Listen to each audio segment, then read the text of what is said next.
Don't I know you, sir? Don't believe so. I haven't been here in many years. Name's Silas Greaves. Silas Greaves? The bounty hunter? Used to be.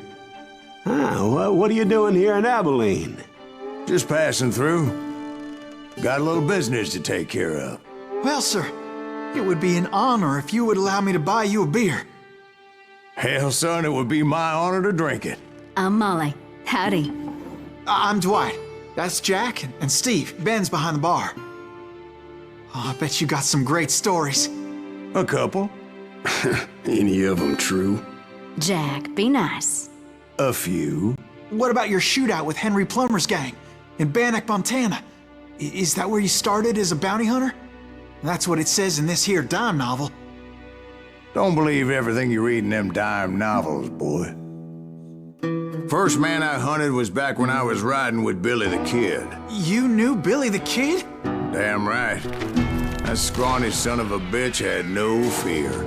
Wouldn't back down for nobody. I heard he collected the 10 stars off any crooked lawman who crossed him. It was a war, boy. The Lincoln County War. And Billy promised his regulators would take the life of every bastard who helped bushwhack John Tunstall. Kid had a big chip on his shoulder and a hair-trigger temper. Made him dangerous as hell.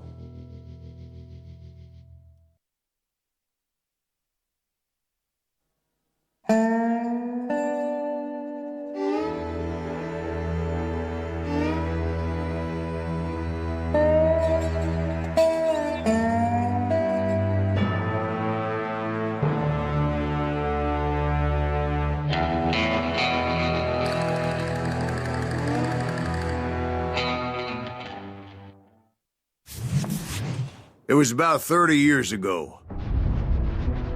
Billy was hiding out in an abandoned farm near Stinking Springs.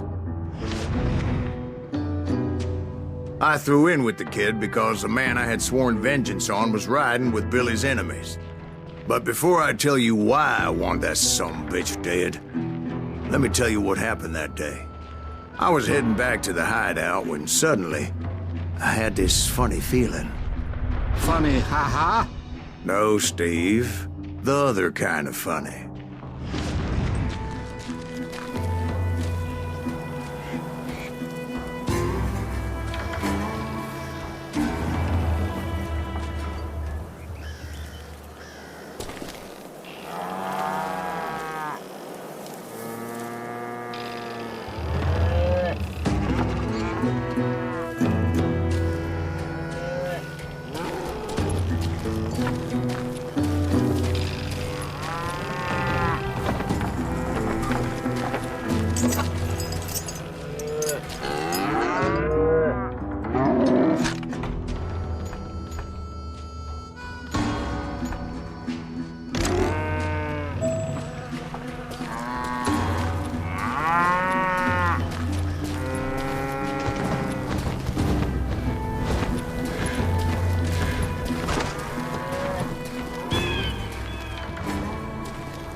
You heard Pat.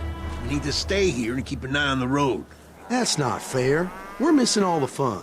I knew those two morons would never let me through. I had no choice.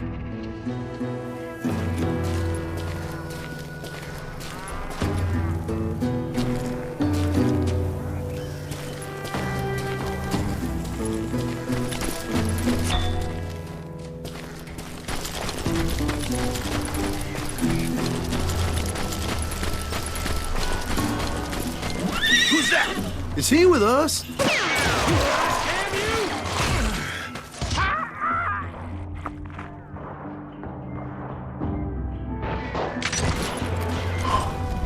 Was it Pat Garrett's posse? Oh yeah. I heard the shots and I knew I had to move fast. Garrett and his army of deputies had surrounded the entire homestead. Fire at will! Spread out, goddammit! They're coming from the I rear! decided to help Billy and the boys out a bit. So that's just what I did.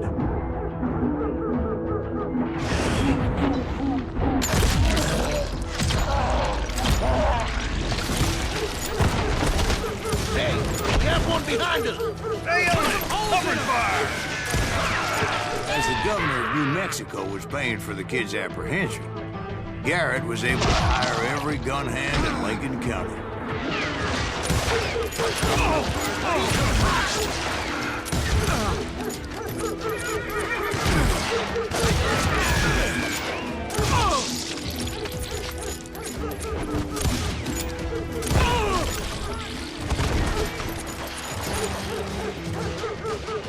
I'm putting you down!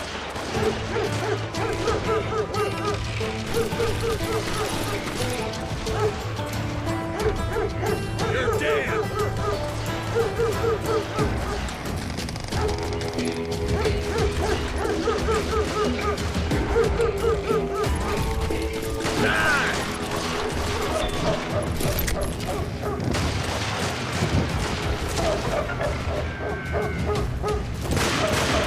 Watch out!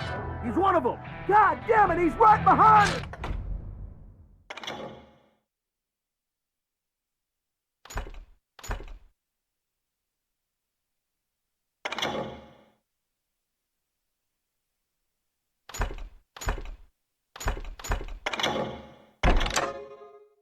Where the hell's Garrett? Never around when you need it! Garrett's men were running around like a bunch of chickens with their heads cut off. I've got this! Still, one of them reached the water tower. Not a bad idea. It would be a turkey shoot from up there.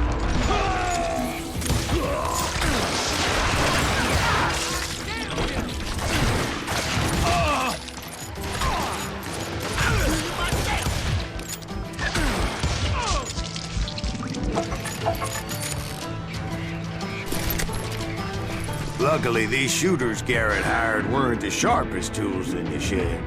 Leave him to me! A lot of them were saddle tramps or sod busters or drunken drifters looking to make a few bucks.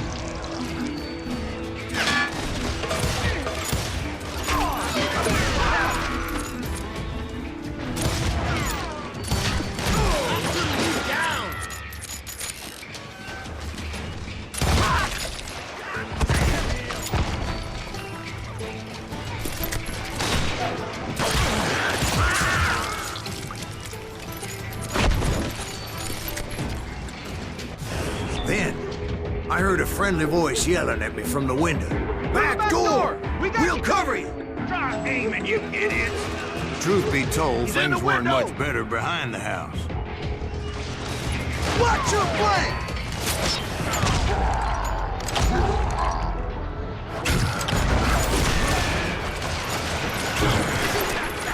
I cut their numbers in half, but that just made the ones that were left twice as mad.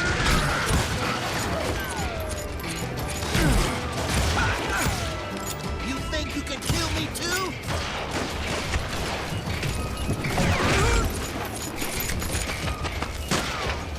They made up for their lack of skill with a seemingly endless supply of ammo. It was a bit of a slog, but I finally fought my way around the back of the house.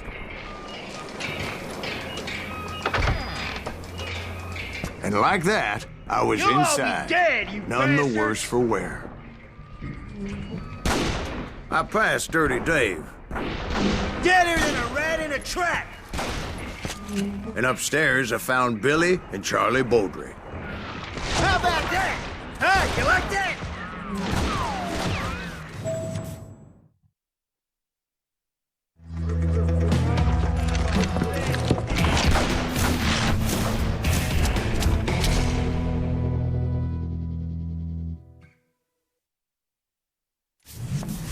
Billy looked at me and said, "About time, amigo! Grab a gun and get to the window." Wait, so you were friends with Billy the Kid? Yeah, sort of. Anyway, we were surrounded by dozens of deputized shooters who wanted to do us harm.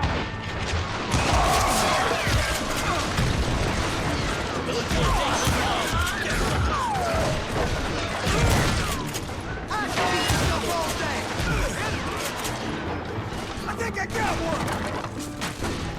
Where'd he come from? Where the hell Garrett get to? He's missing all the action!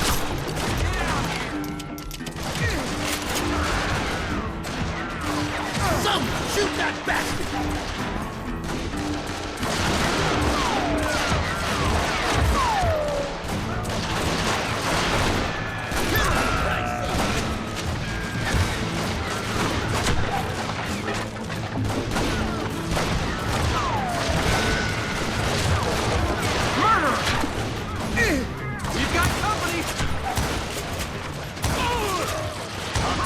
Garrett's men were dropping like flies, but they just kept on coming. Kill him!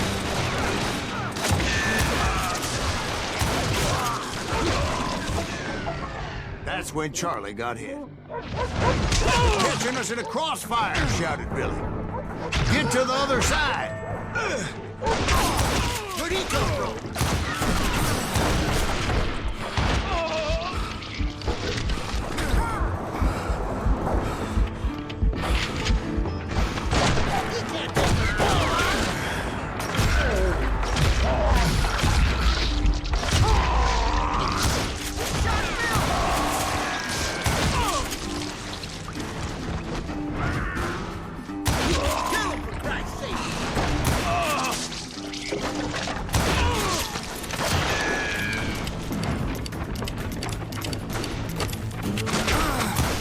Shoot that bastard! I don't know how many of those cocksuckers I personally put down, but it was pretty clear, even to Billy, that maybe discretion was the better part of valor. What's that mean? It means that it was time to cut and run. They got a Gatlin, Billy shouted. Get the horses and bring them round back. I'll draw their attention. He directed that order at me. And I thought, why the hell do I have to do it? But I went anyway. Dumbass that I was back then.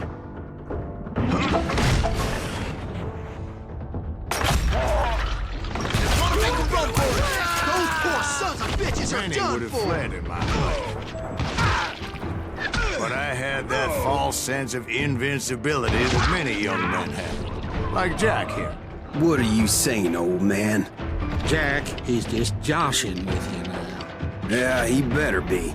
Mr. Greaves, please continue. Please, call me Silas, ma'am. Now, where was I?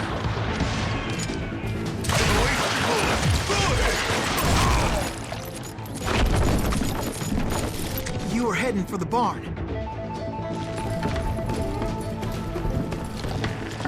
Gonna gut you like a fish!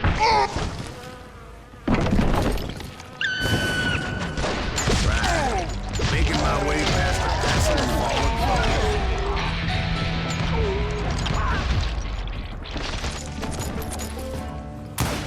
Kill him!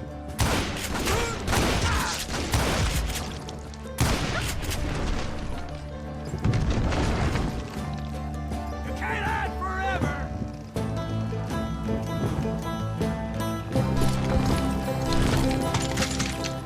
Sounds like Garrett hired a whole regiment of hired guns. Yeah, and just when I thought I was done with them, more of these hapless bastards would pop up. Done with you!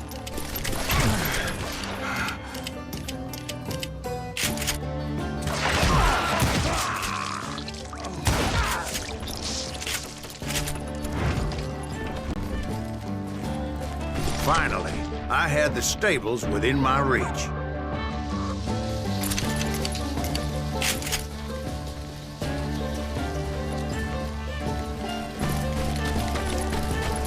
And that's when I met Sheriff Pat Garrett. I read that you went toe-to-toe with him, sir. That backstabbing bastard with that tacked-on tin star.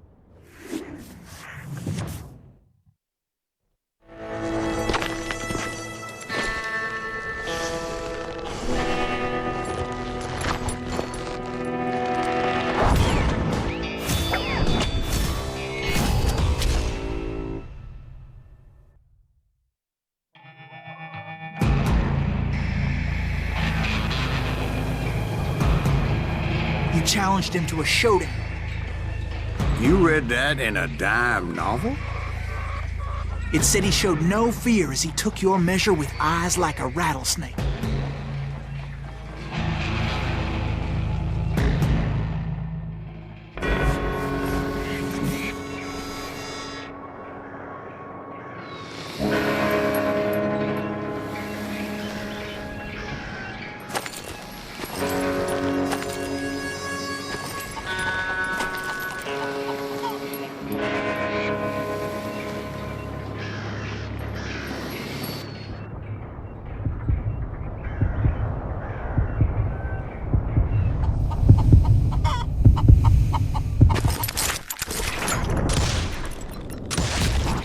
And that you killed him in a fair fight. Is that what that Penny Dreadful said? No, boy. That ain't what I meant when I said I met Pat Garrett. So let me start again. I finally reached those damn stables.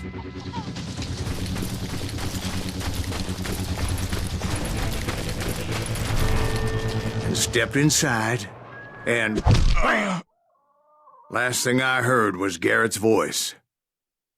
That's not Billy. And go on, how did it end? And, boy, that was just the beginning.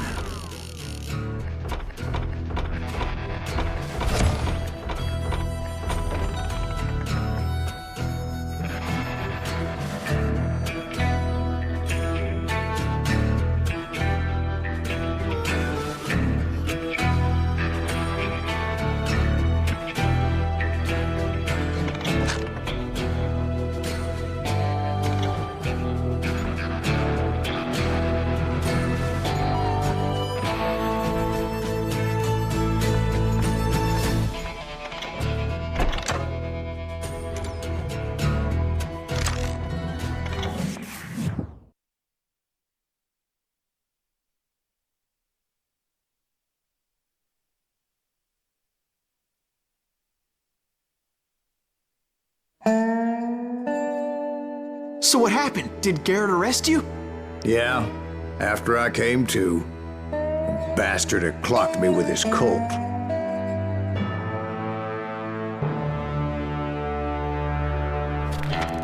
And the kid surrendered? When he realized there was no getting out of there alive. So they locked you up in Lincoln? Indeed they did. Sentenced me to hang right along with the kid.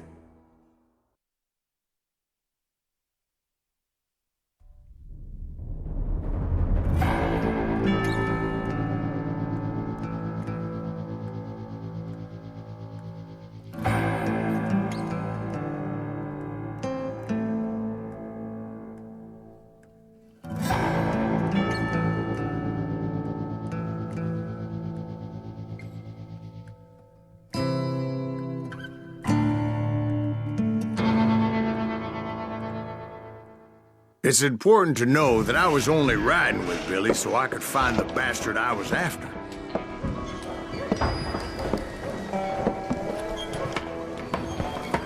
He was with John Kinney's gang, and they were sworn enemies of Billy's regulators. Why were you after him? I owed that son of a bitch a bullet for what he had done to me and mine. Instead, all I got for myself was a goddamn death sentence. Luckily, it was right around then that I heard Billy make his move. He shot Jim Bell and a few other guards as he made his getaway. Later, they wrote that some lady friend planted a pistol for him in the privy. What the papers didn't say is that Billy helped me escape, too.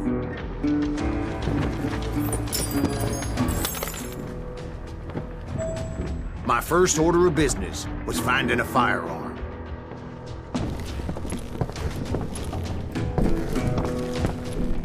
Luckily, I located Deputy Bob Ollinger's mean-ass shotgun.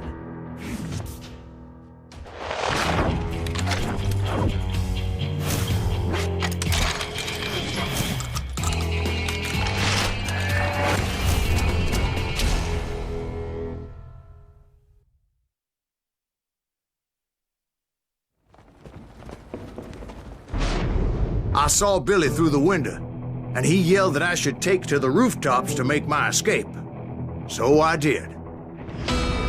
Anybody see Billy?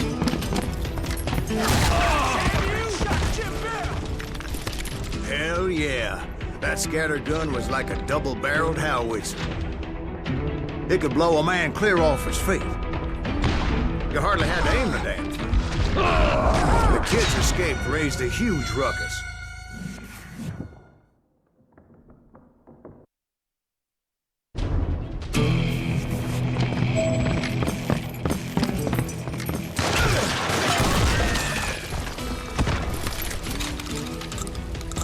Had enough?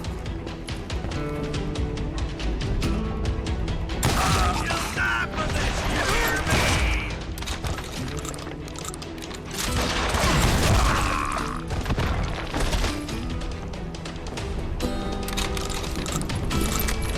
Guards were everywhere looking for him. Can't let the kid get away!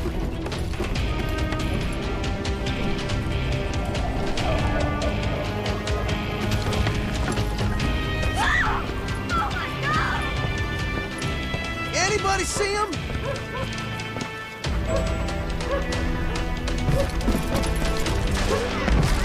I had to jump from roof to roof like a damn alley cat. I followed the planks where I could, but some of that wood was slippery as hell. The whole town was up in arms. Suddenly, I was a fugitive. How the hell did the kid escape? Garrett's gonna kick our ass! Can't have gotten far! Gotta be around here somewhere. Billy broke out of jail. Violence is not the answer. So that bastard you were after, what did he do? He did me and my family a grievous harm. But I knew if I was ever going to find him, I would need to get my ever-loving ass out of there. I tried to be stealthy and sneak my way past. This town doesn't have a moment's peace.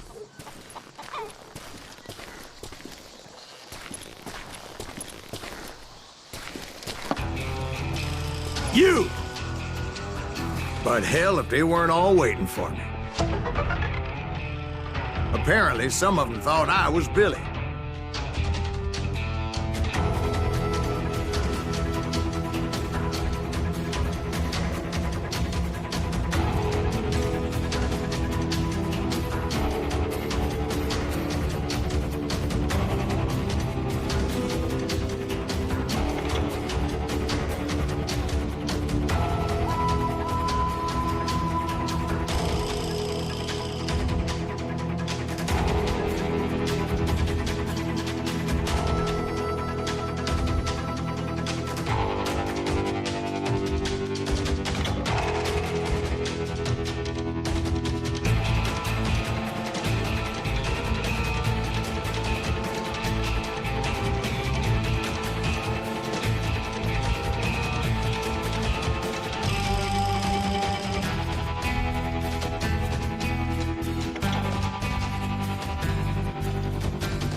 You hooligans can go to hell.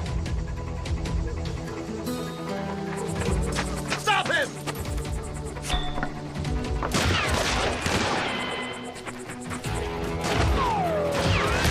Die!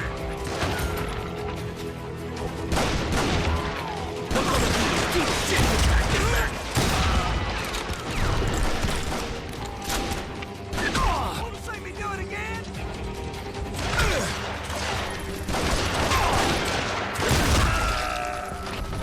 He's in town somewhere. See, me and the kid shared a certain similarity in build and color.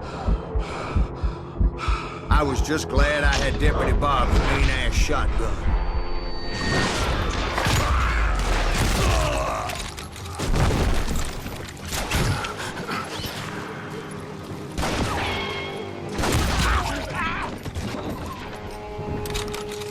They're shooting in the street! I know what amigo!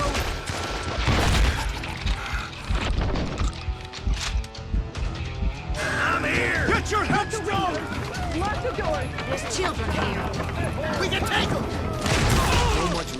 whizzing by my head, it was like everyone in Lincoln wanted to put me in the ground. I knew I needed to find a horse. Though I never did have a great fondness for those four-legged grass eaters. Smelly, sweaty, ungrateful beasts. They're rising too high, if you ask me. I'm here! I don't get paid enough for this!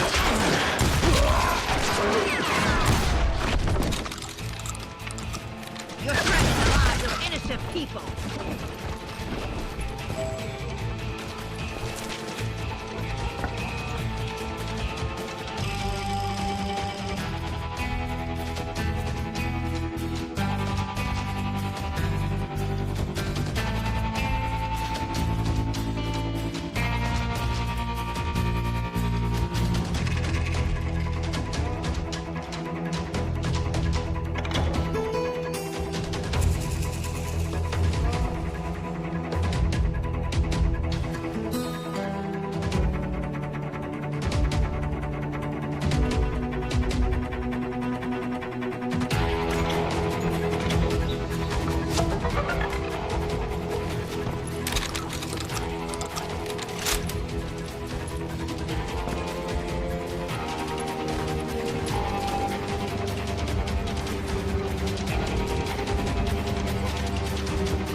But where was the kid while you were busy getting shot at? Gone.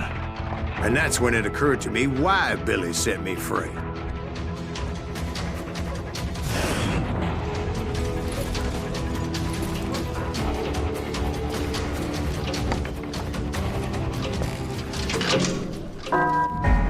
Got that son of a bitch!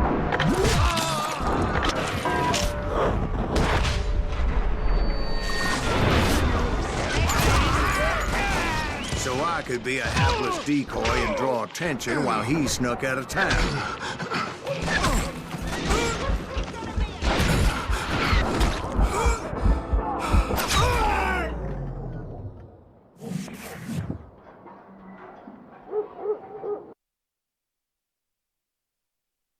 I'm in signal! In for the kill!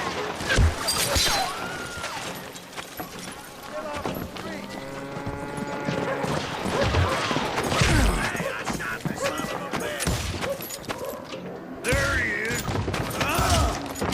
He has it coming!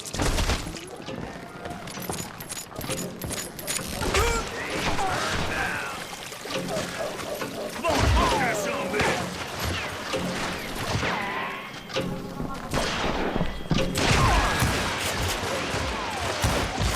Don't let that asshole get away with this!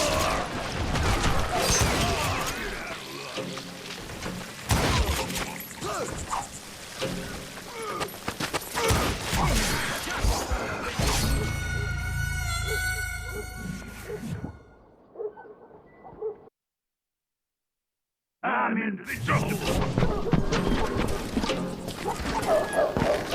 In for the kill! I think I winged him! There he is!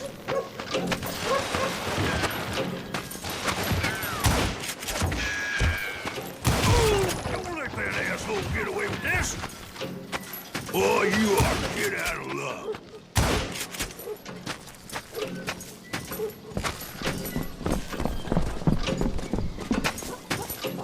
Blake!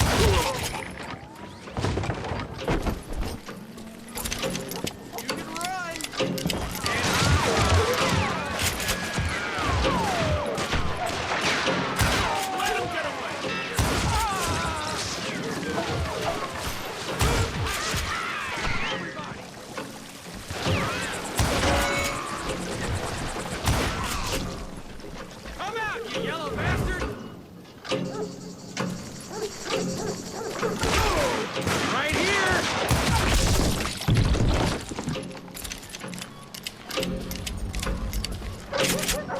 I'm putting you down!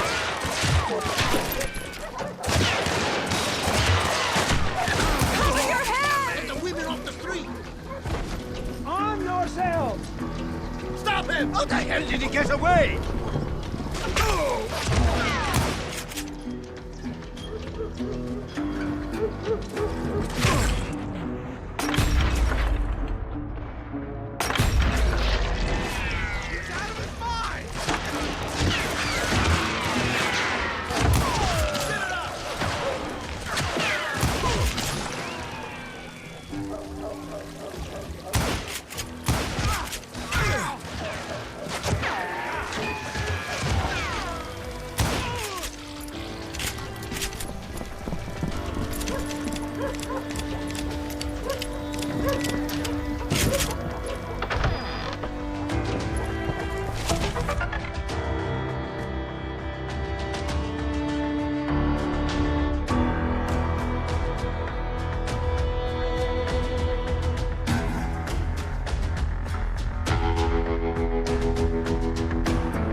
I'll flank it!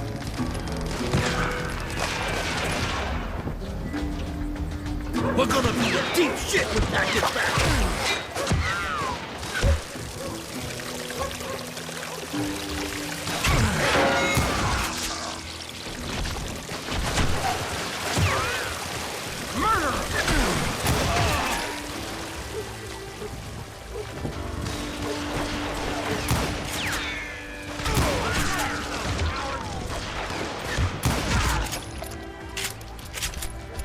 Leave him to me! Kill him!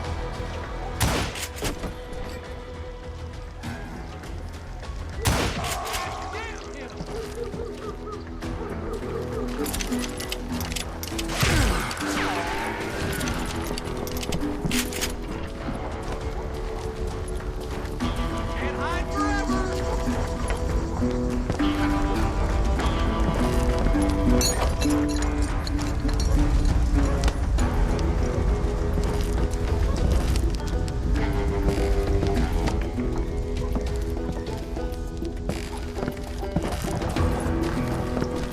Bad enough! Finally, I found what I was looking for. The stables on the edge of town.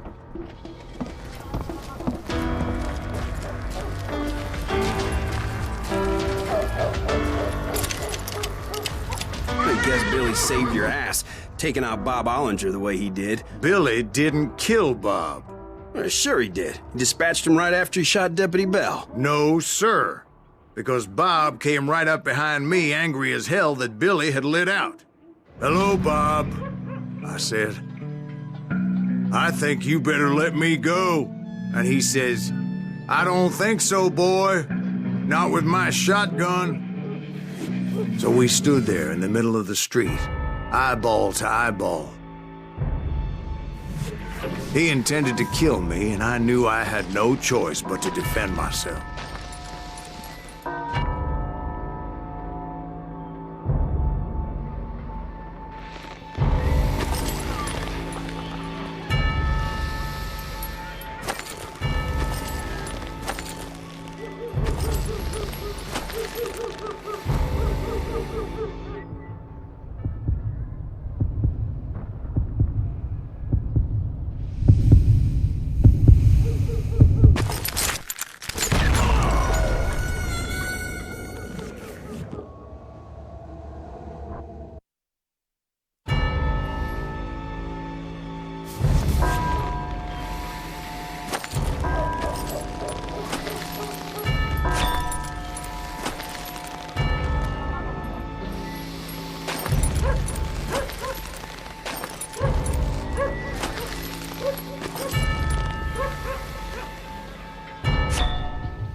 I killed him in a fair fight.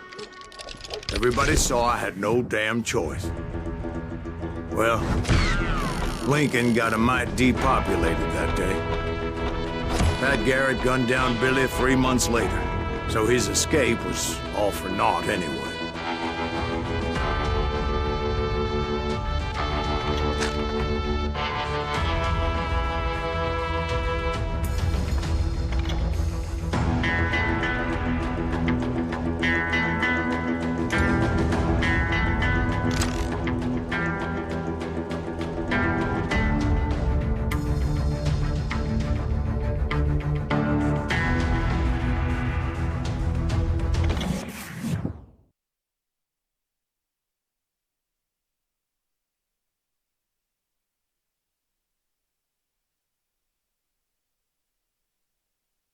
So where'd you go after Lincoln?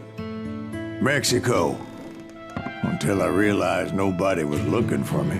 I ended up taking a job at the Rurales. The Mexican Rurales? I was hired to help them track down the cowboys. The most vicious outlaw gang in Cochise County? Curly Bill Brocious? Johnny Ringo? Led by old man Clanton himself. They must have paid you a pretty penny to take them hombres on. Not really. But truth be told, I had my own reasons for going after those boys.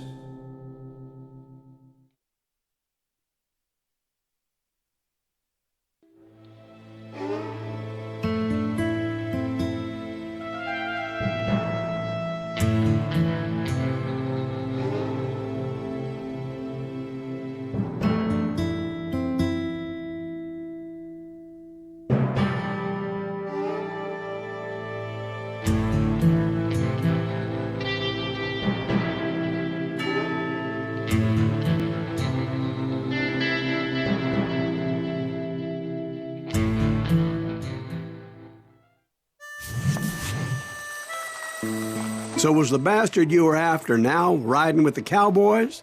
Roscoe Bob Bryant was his name. Oh. But no, this time it was a different bastard I was after. The aforementioned Mr. Ringo. And yes, he was working for Old Man Clanton. I came upon them robbing a stagecoach, which wasn't surprising, being they were such murderous thieves and bastards. The bandits wore red scarves, so I knew they worked for the old man. Over there! There! I did my best to help those poor passengers. That's you yellow bastard! Moments later, the attackers were dead. And I checked the stagecoach to see how many passengers were still breathing. None. It was then I wondered if the rocks weren't hiding more bandits. Was that all of them? Or did I just hit the rear guard? I quickly got my answer. They attacked from on high like Apaches often did. They would appear in great numbers from above and rain down lead on their hapless enemies' heads, making use of the high ground and whatever else they had. Yep, the Apaches always appeared out of nowhere, and there never seemed to be an end to them. Hold on. Were you attacked by Apaches? What happened to the cowboys? Did I say they were Apaches? I said Clanton's cowboys attacked me Apache style. I was in a pitched battle, but I was holding my own against an overwhelming enemy force.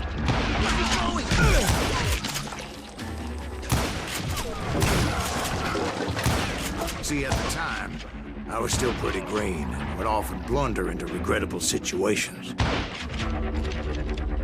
But I just kept shooting at anything I could see up in those damn rocks. I didn't see Ringo, but I knew he was with the cowboys. He and Roscoe Bob had done me a dreadful wrong, and I was determined to have my revenge. To get to Ringo, I knew I'd have to fight my way past these other assholes first.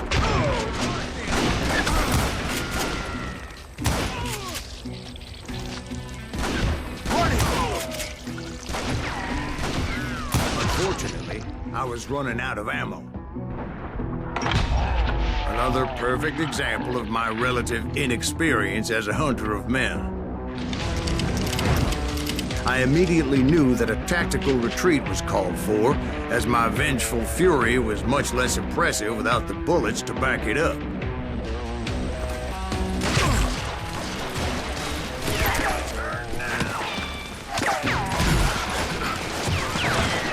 Finally, they managed to corner me. Trapped as I was, the odds of my survival seemed pretty slim. Luckily, serendipity was on my side as I suddenly spotted a way out of my predicament.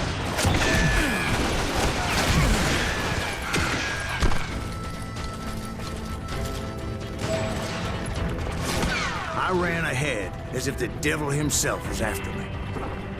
Bullets were whizzing by my ears, but I wasn't about to roll over and die. I just kept running like there was no tomorrow. Because there wouldn't be if Clanton and his men caught up with me. As I was scurrying around those caves, I thought, what was I thinking? Going up against a gang like this?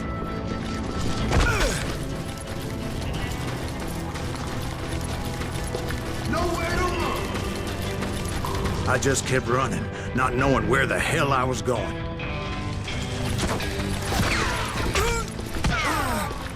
And that's when something miraculous happened. Like manna from heaven, I found the desiccated remains of what looked like an Apache warrior. The old weapon next to him supplied me with some much-needed ammunition.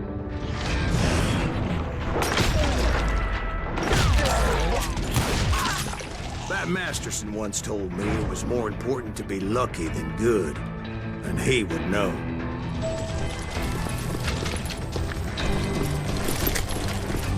And imagine my surprise when I found a fistful of dynamite to go along with that ammo. That stroke of good fortune evened the odds and bolstered my confidence. It was time to turn the tables. Time for the prey to become the predator. Time for the hunted to become the hunter. Time.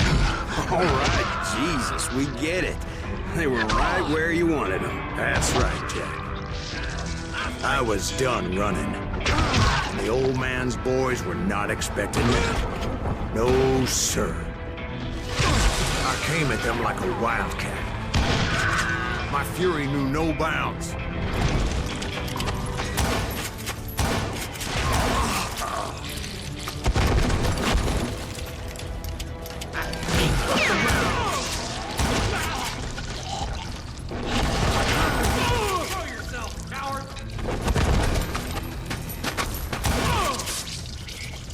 It was finally time for that old man to pay for his sins.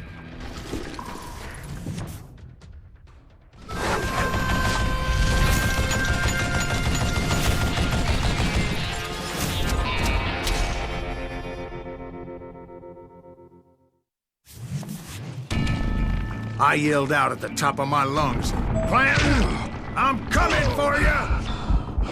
A little stealth might have made more sense, to be perfectly honest. Because that old fool had a Gatling gun and enough bullets to last him till kingdom come. But I knew I could not let that deter me. You one stupid zombie. Not if I was to find and kill Ringo. I needed to get that old man off that gun. Where'd you get that?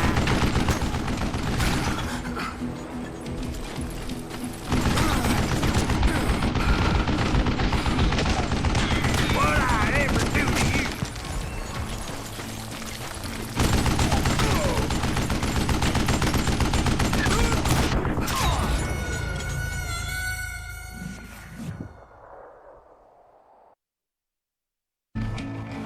Most everyone thought it was the Ruales who had come up against him in Guadalupe Canyon, but it was just me.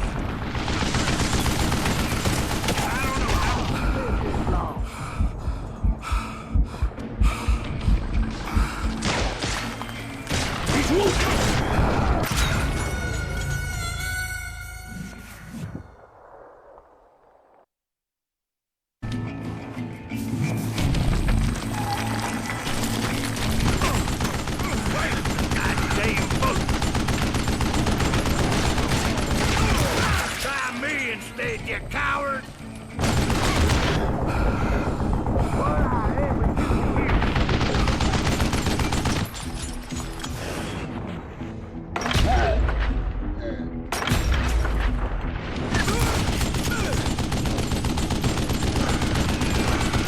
You one stupid zombie!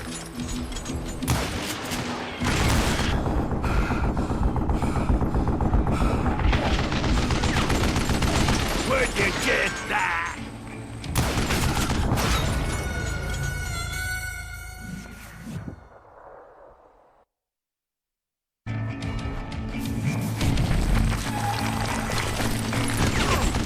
I don't know how you lived this long.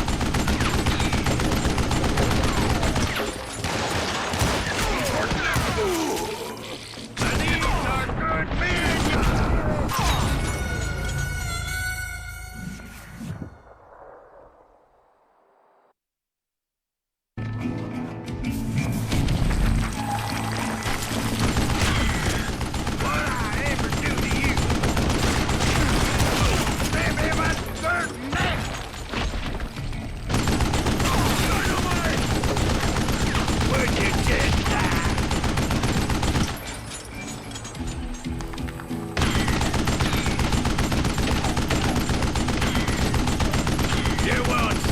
Zombie!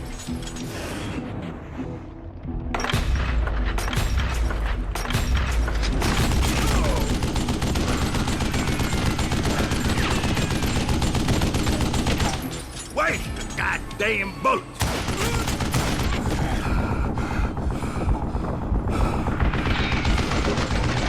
Do I gotta reload again?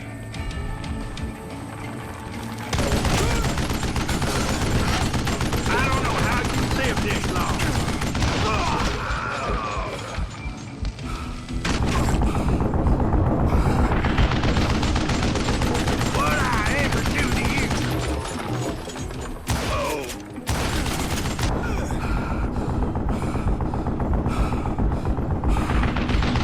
You just...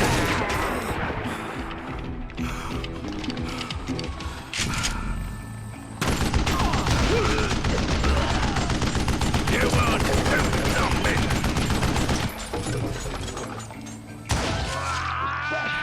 Apparently, one of the cowboys made it out of there alive and told Ike and Billy Clanton that it wasn't a Mexican who took their father's life that day. They just assumed it was one of the Earps, and that little misunderstanding eventually led to that legendary gunfight at the OK Corral.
A few weeks after that dust-up at the OK Corral, I was still after Johnny Ringo.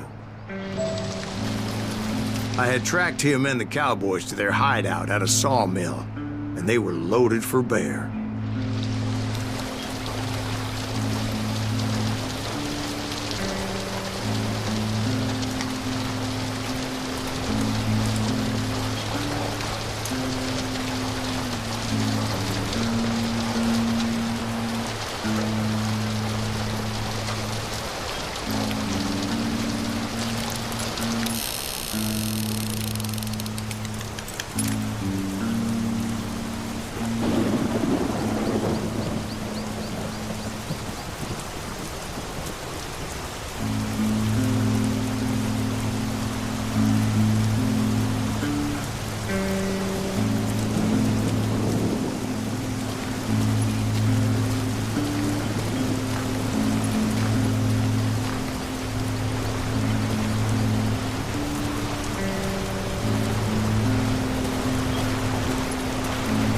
Somebody's coming!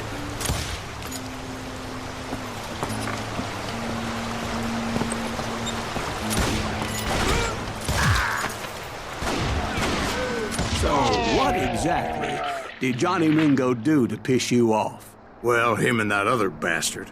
Roscoe Bob Bryant? Yep.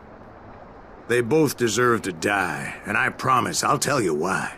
But first, I need to tell you about the Cowboys' new boss, Curly Bill Brocious. Earp's coming! Get ready, boys.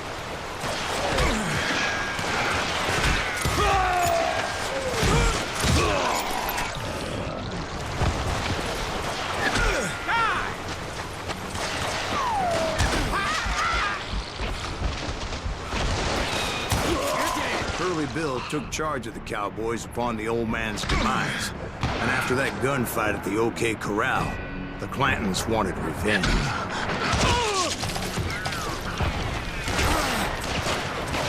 Send him to hell!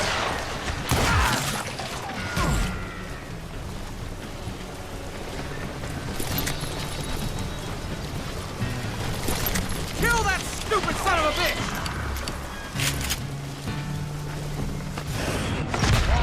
So they murdered Morgan Earp and grievously wounded his older brother, Virgil.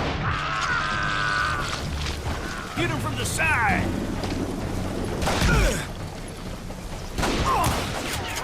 Get him, he's done! Wyatt and Doc went on what became known as the Vendetta Ride, hunting those outlaws down. So when I showed up, that's who they thought I was.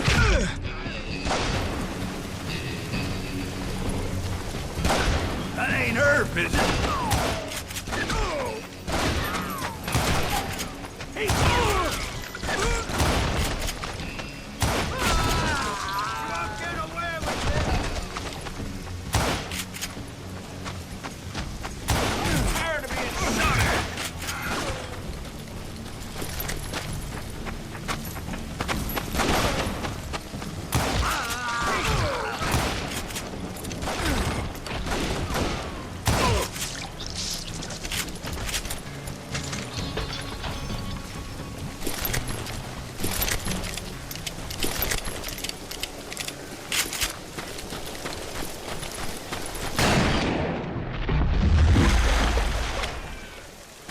There were killers around every corner, all wearing red bandanas. That's how the cowboys identified each other, and I was beginning to wish I had one myself. But I wasn't about to let Ringo walk away unscathed, and that's what drove me forward. They say that Ringo was infernally fast. I hardly saw anyone faster, boy. Certainly not Wyatt Earp. That man was all hat and no cap. Kill him! Earp wasn't much of a match for him, but Doc Holliday might have taken him. That Lunger should have kept his nose out of it. He never charged anyone for the murder of Morgan Earp. But everybody knew that Curly shot him in the back. That was common knowledge.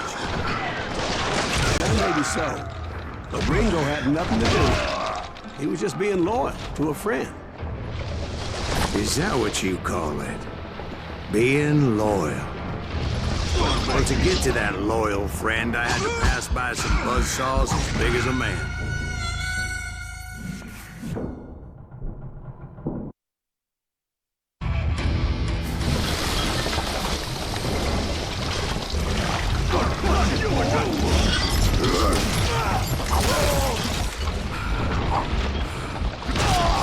Excuse me, sir. I have a question. What's that, Dwight? After old man Clanton died, why didn't his son take over the Cowboys? Because Ike Clanton was dumber than a box of rocks and a yellow belly to boot.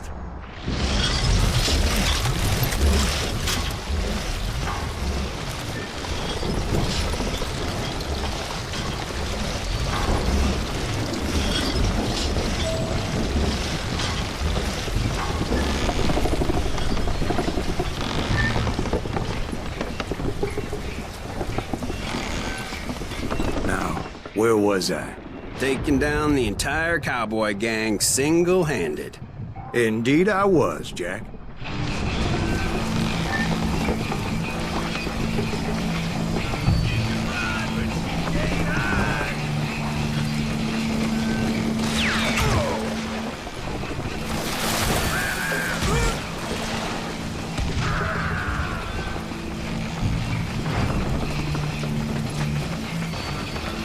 Would somebody kill him?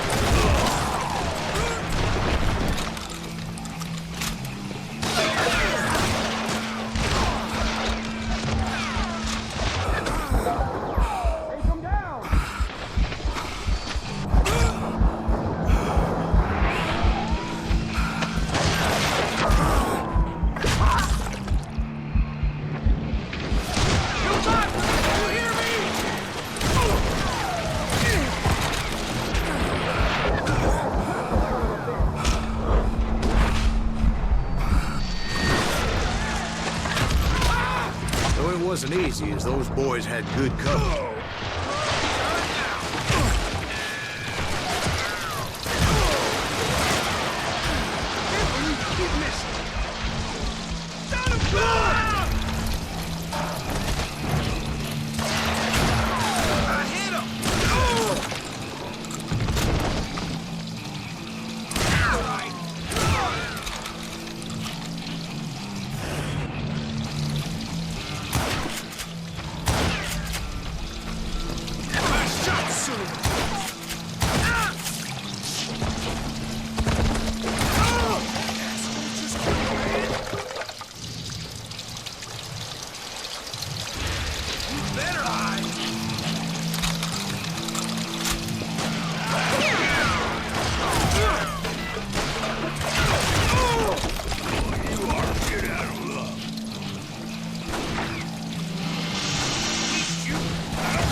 Oh, damn it!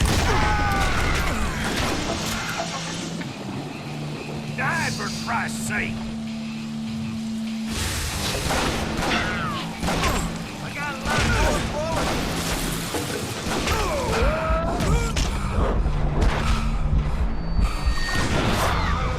How is that possible? God damn it! There were carts everywhere, piles of lumber, and God knows what else for people to hide behind.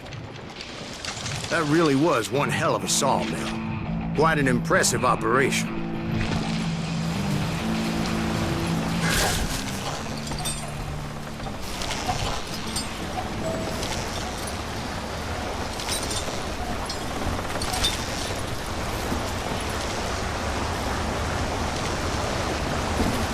And where was Curly Bill? Did you see him?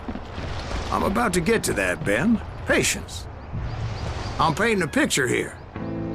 There was this beautiful waterfall and a crystal clear stream that led to a verdant valley that was truly...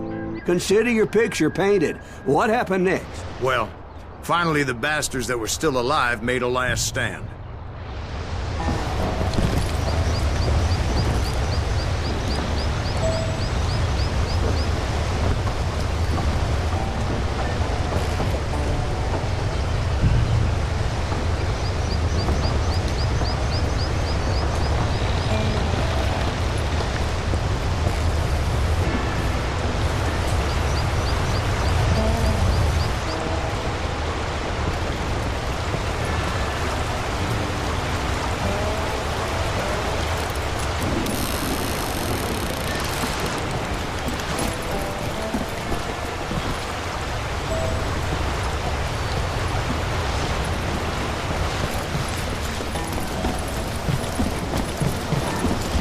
Curly Bill, Johnny Ringo, and his compadres took off into the lumber yard, and I followed after.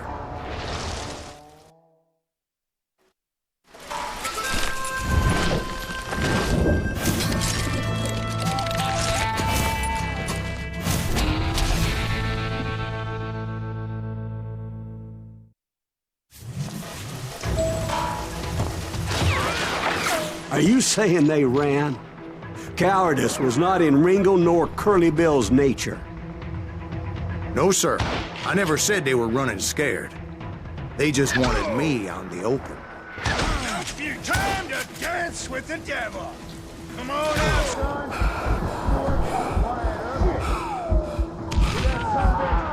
You gonna kill me? Come out, wherever you are!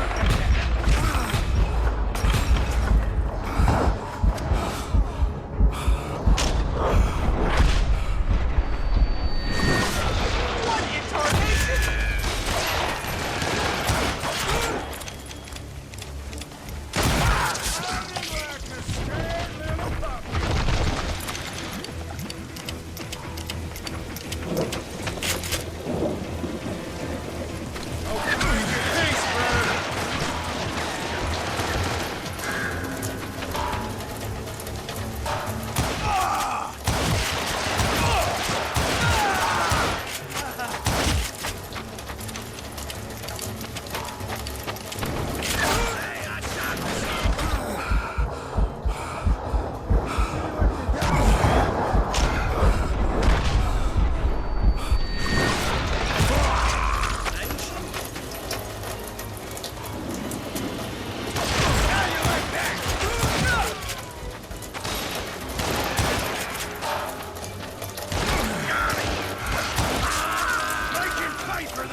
Ambrosius gave me no choice but to take his life.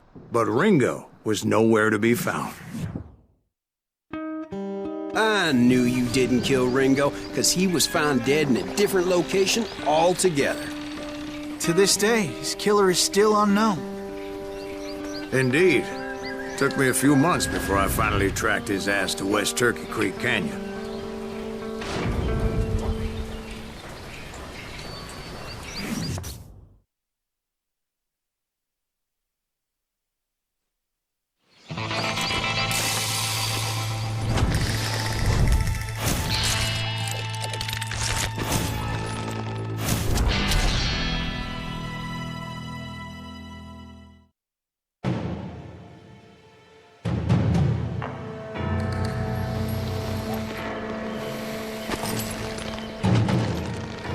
That's incredible, sir.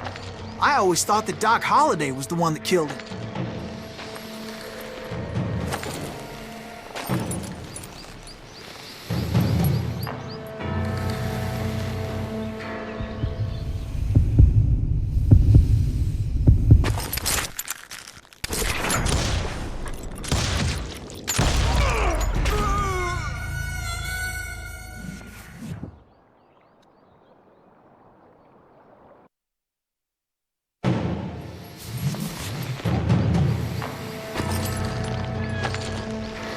That's incredible, sir. I always thought that Doc Holliday was the one that killed him.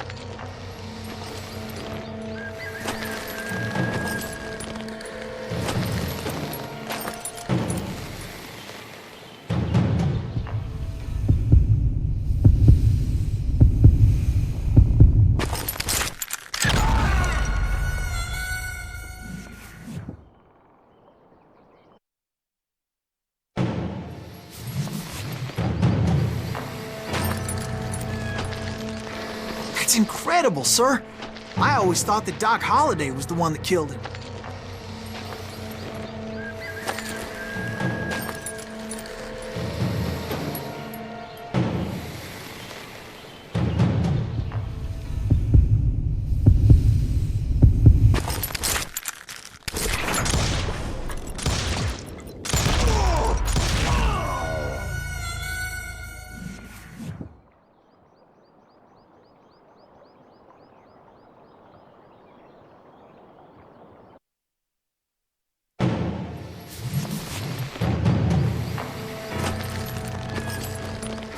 That's incredible, sir. I always thought that Doc Holliday was the one that killed him.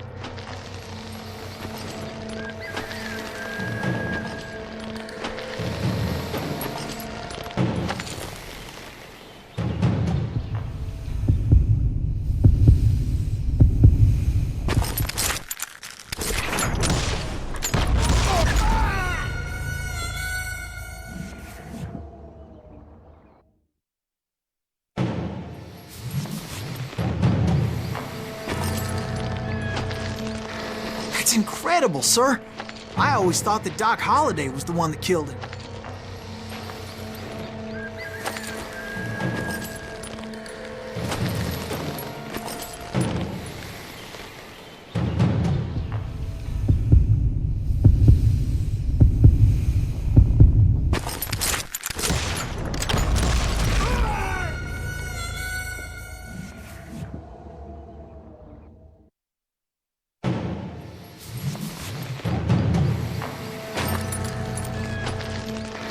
That's incredible, sir. I always thought that Doc Holliday was the one that killed him.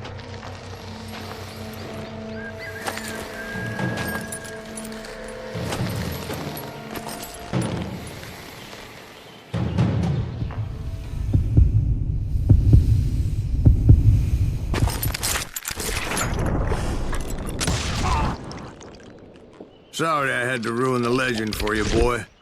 But the legend ain't always true. Doc Holliday had nothing to do with the death of Johnny Ringo.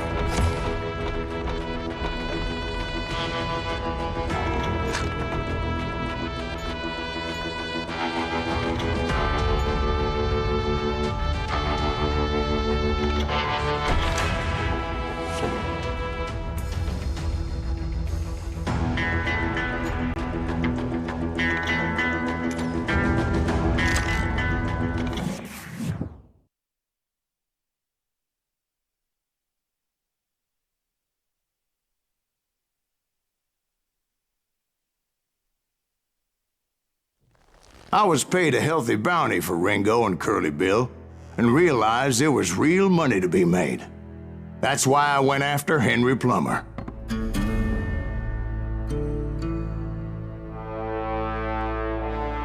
Now, wasn't he the sheriff who augmented his income by shaking down miners and robbing gold shipments? That's the one. Oh, yeah, I remember him. He ran that gang of thieving outlaws called the Innocents. So it's true that you went toe-to-toe with him? Indeed I did, son. Indeed I did.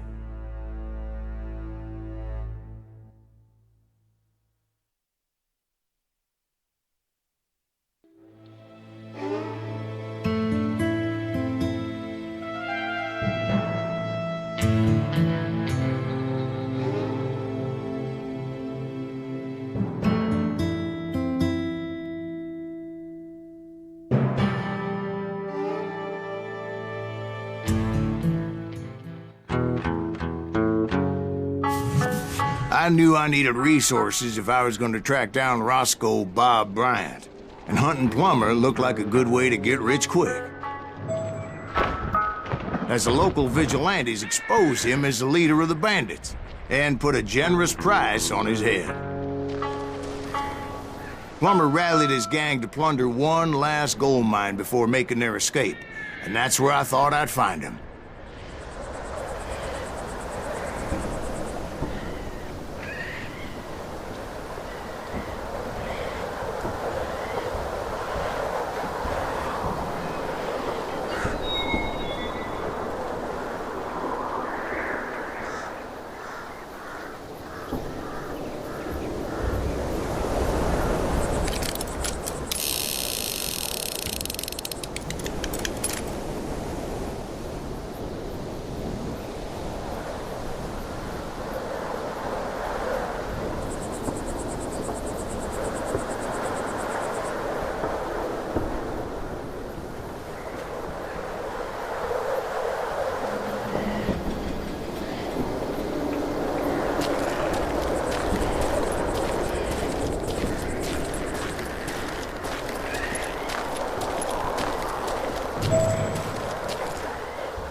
It makes me nervous standing so close to all these goddamn barrels of gunpowder. Why would you be nervous? No one has the cojones to come after us. As long as you don't light up a cigar, we're fine. Yeah, besides, George is up there.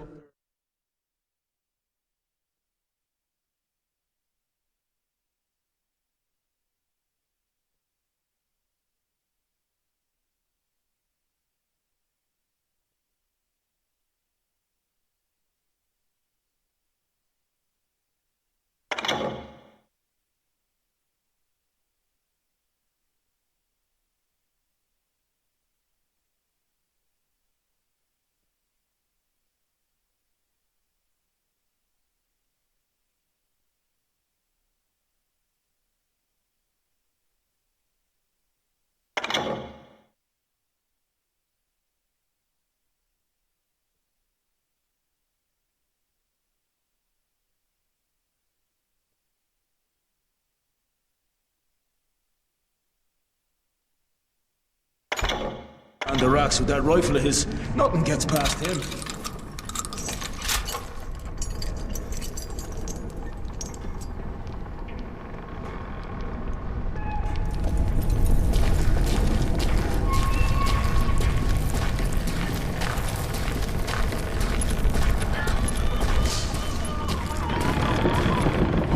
Oh yeah? Who the hell is that then? My late father pointed out to me more than once. God made men, but Samuel Colt made them equal.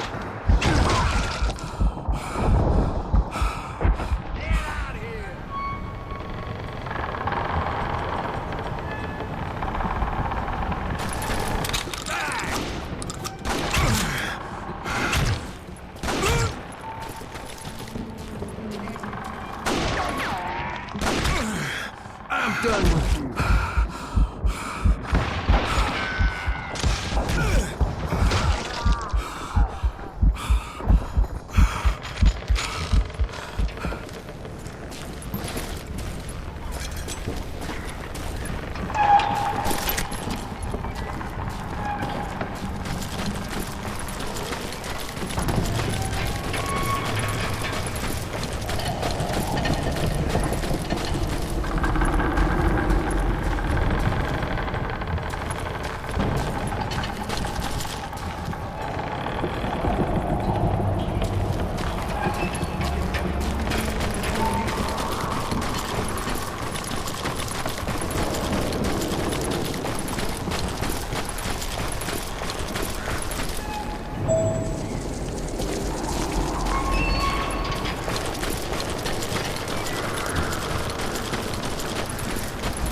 I knew that dynamite wasn't mine, so I decided the polite thing would be to return it. It was the biggest gold rush since Sutter's Mill in '48. Unfortunately, prospectors weren't the only ones drawn to those riches.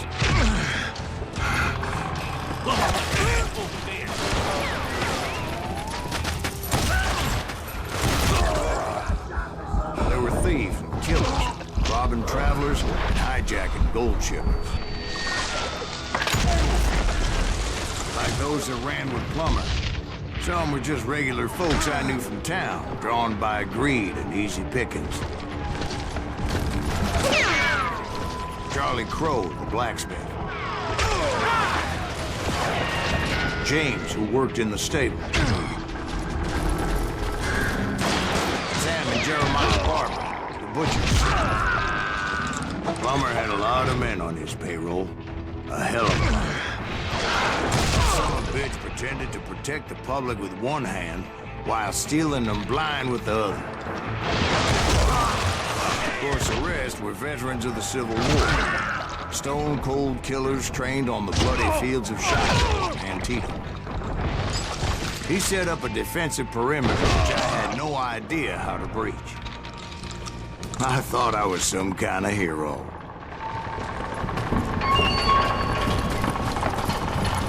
I finally made it past and headed on to meet my destiny. But first, I had something I needed to figure out.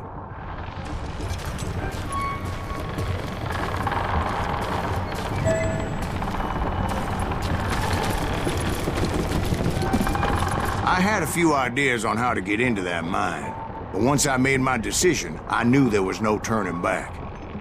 So my first thought was to enter the nearest mine portal. I saw an entrance. Made sense. It was the quickest way in, but that also made it more dangerous, as there would undoubtedly be enemy pickets posted along the way.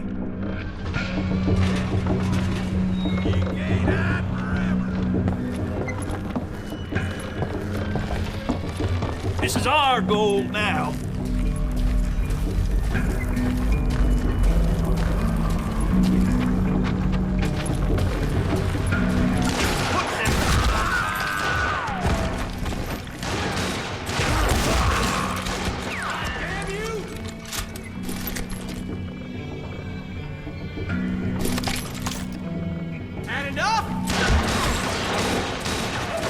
Besides, once you enter a mine like that, it's easy to get all turned around. And that confusing maze of corridors wouldn't even be the worst of it. Some of those shafts could be as deep as hell. Come out from behind there!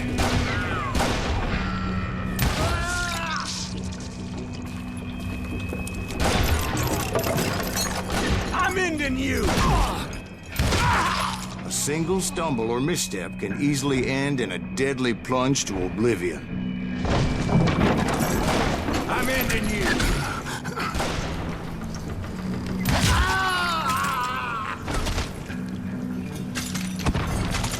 Let's do this! I will drop you down a...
blow your shit up.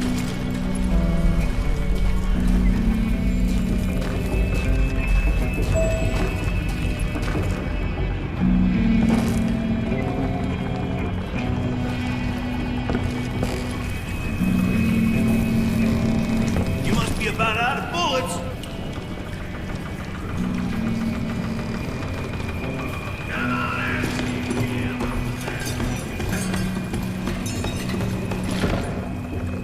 I will drop you down a mine shaft.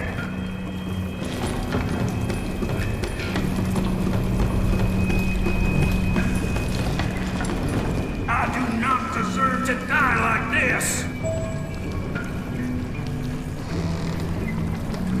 You can't hide forever. You ain't beefing me.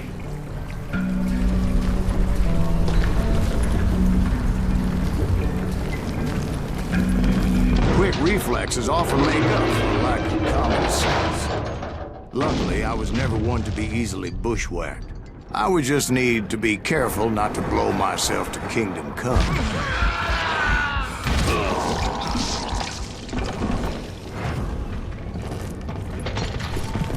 With all that gunpowder and dynamite everywhere, a body has to know what he's shooting at.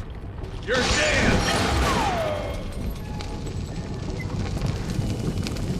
You can run, but you can't hide. Shit! All it takes is one tiny spark, and boom. Surprise! Time to blow your shit up. Okay, now you're really pissing me off. One wrong bullet could have turned that mine into a dad-blasted tiller.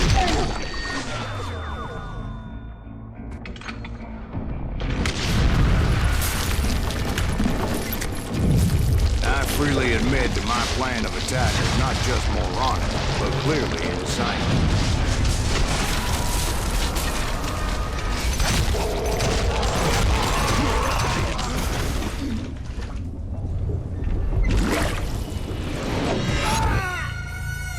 It's a good thing that I abandoned that ridiculous plan before I even tried it.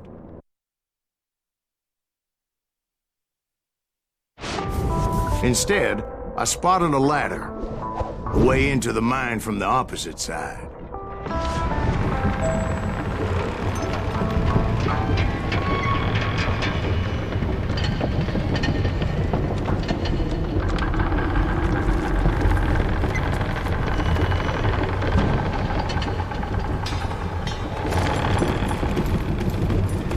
It was a long way around, but that approach seemed more sensible at the time.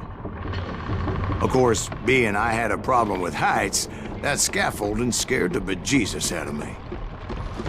Climbing down that ladder required some caution.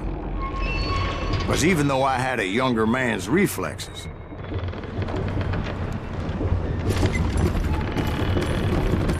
no man can dodge a damn bullet while climbing down a rickety ladder. I needed to make a leap of faith. Which ain't easy when you're suspended between heaven and hell. I was determined not to give up, however. As Sheriff Plummer seemed quite the despicable character. When the vigilantes discovered what the sheriff was up to, people were outraged. That 10,000 they put on his head would go a long way to helping me find old Bob. And I had made it my mission to settle that score come hell or high water. I will drop you down a mine shaft.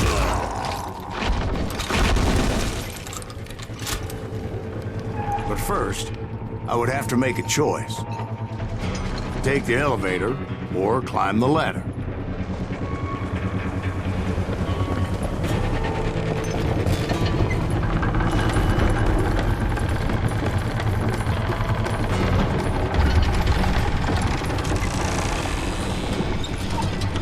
I wanted to use the element of surprise. Plus, I figured I could use the exercise. I was warmed up already, so what the hell?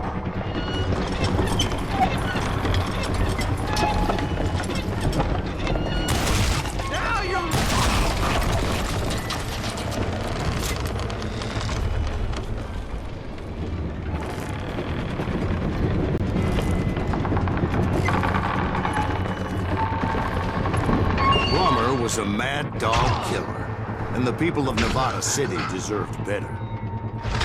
Nevada City? Well, I thought Plummer met his maker in Bannock, Montana. Right, well, he was the sheriff of both places at one time or another, but that's neither here nor there. I'm putting you down.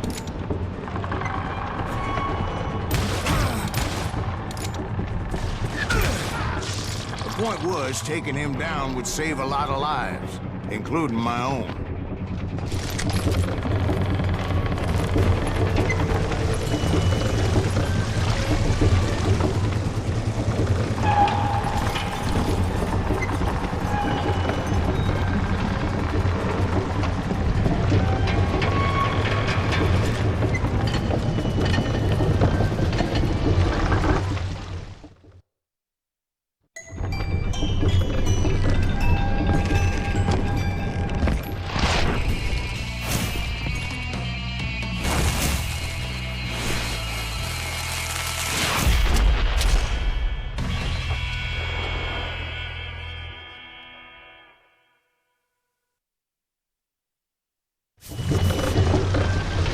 They're gonna need a dustpan to fix you!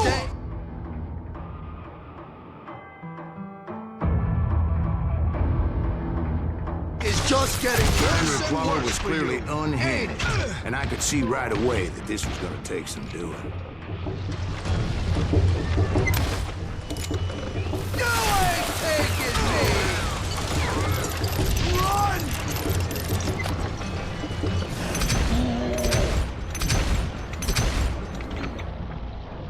Catch this, you son of a bitch!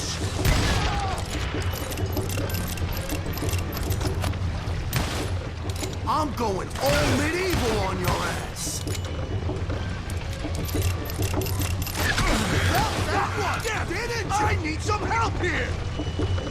Come on, boys! Take this cocksucker out!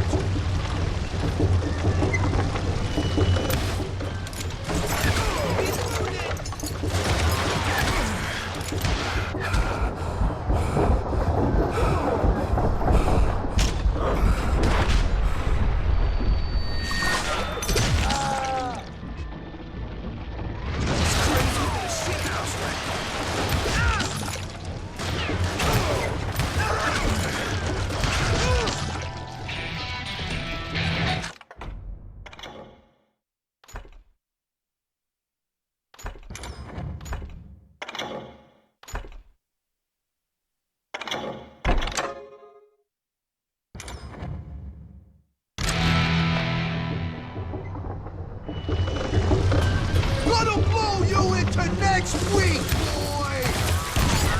You are really kicking my ass! I'm going all medieval on your ass! So on!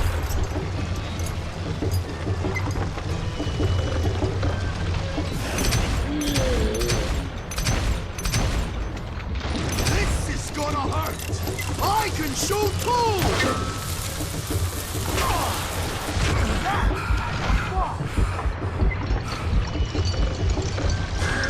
They're gonna bury you in a million pieces! I do not deserve to die like this.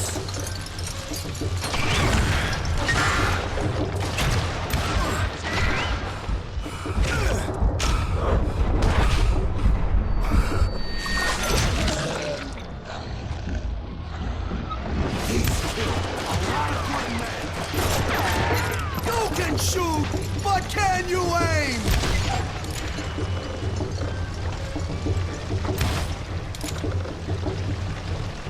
Why not just give up and die? I'm going all medieval on your ass.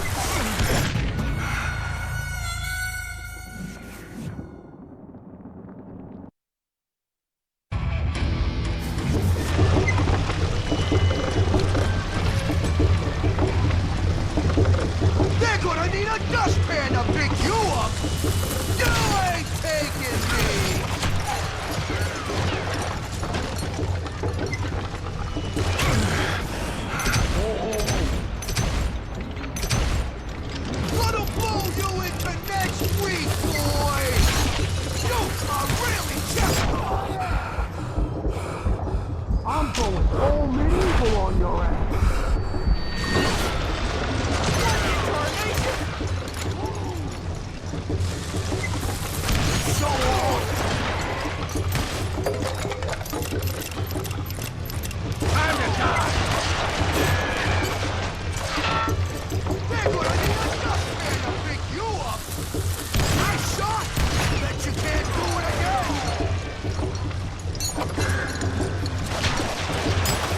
You're done. Bastard! Ooh! Catch this, you son of a bitch!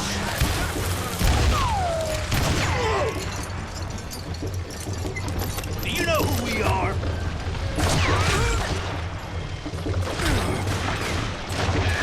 That one! This is gonna hurt! No blood money for you today!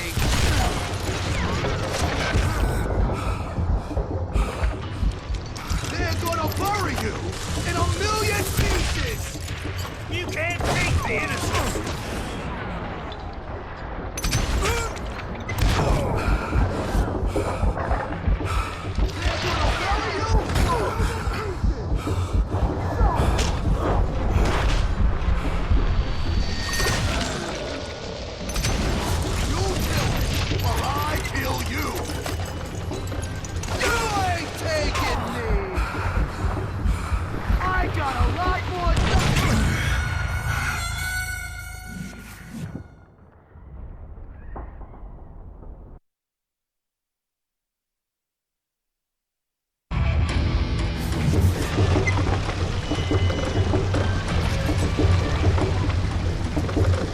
Catch this, you son of a bitch! You can shoot, but can you aim?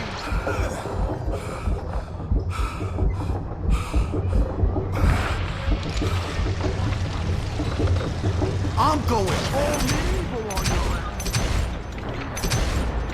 Oh! Ah! Keep pissing me off! See what it gets you!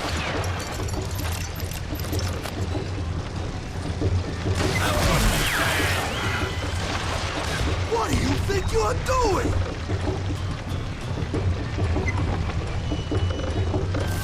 Who said you could throw dynamite? They're gonna bury you in a million pieces! Whoa! I'm gonna blow you into next week, boy! Why don't you just join the circus? Bury you in a million pieces! You are really chapping my ass! You ain't taking me! This cocksucker is smarter than he looks!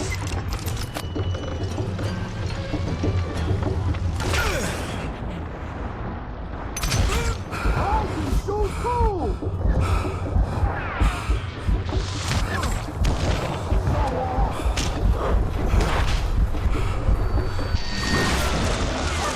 Just happened.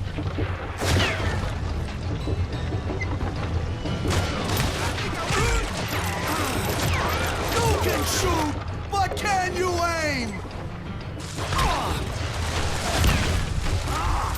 Keep pissing me off. See what? You kill him, or I kill you. I'm going all medieval on your ass. Move!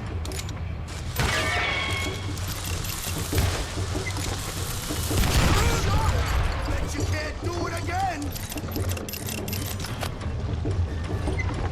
It's cargo! So that's how Henry Plummer died. Him and his crew were worth their weight in gold. And now, I was officially a bounty hunter.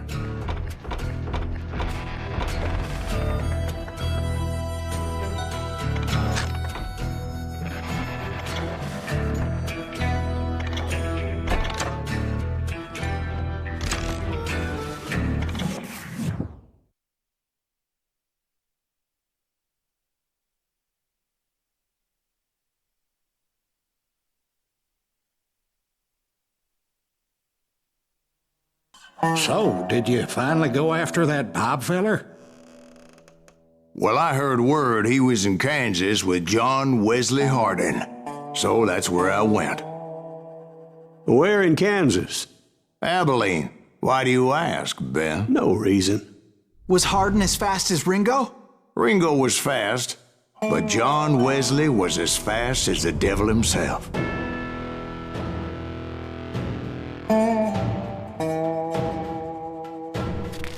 Hell, he killed his first man at 15.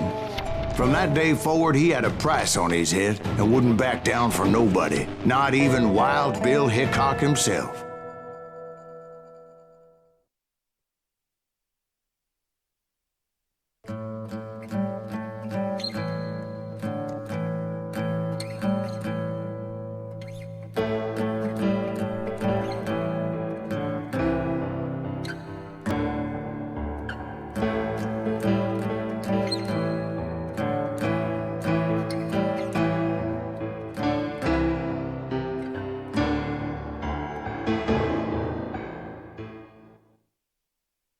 I dodged death many a time, and that night in Abilene was no different.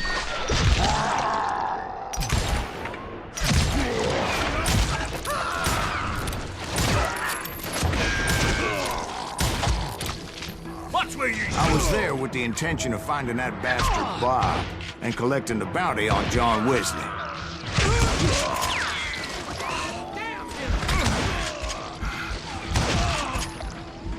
I thought the Texas Rangers got Hardin. Yeah, that's what they want you to believe. It was cold in a witch's tit and a brass bra that night as I fought my way past his loyal compadres to the very same saloon we're sitting in today. Look around and imagine this place painted in blood. Hardin was waiting for me, and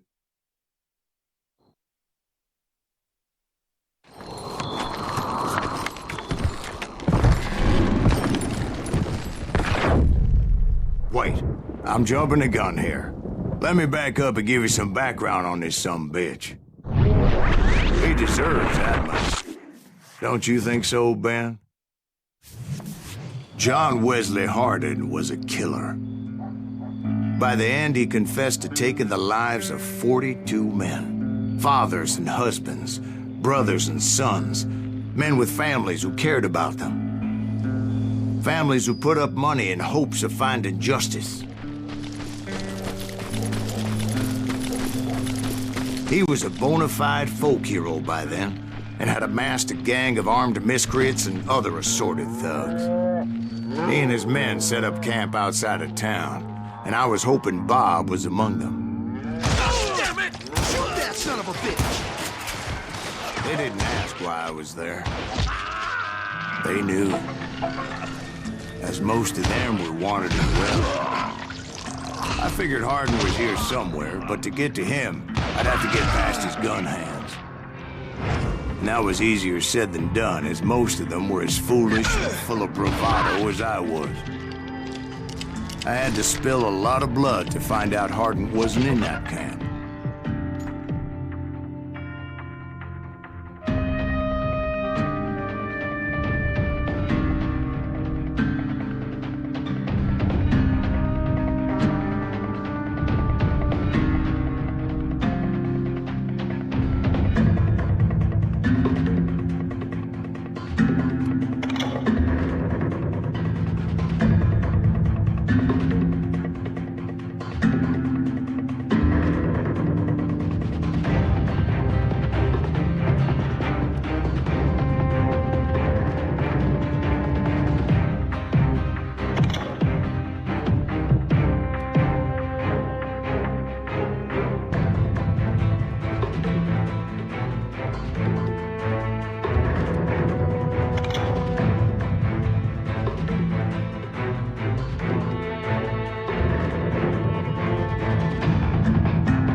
He was carousing in town with his closest friends.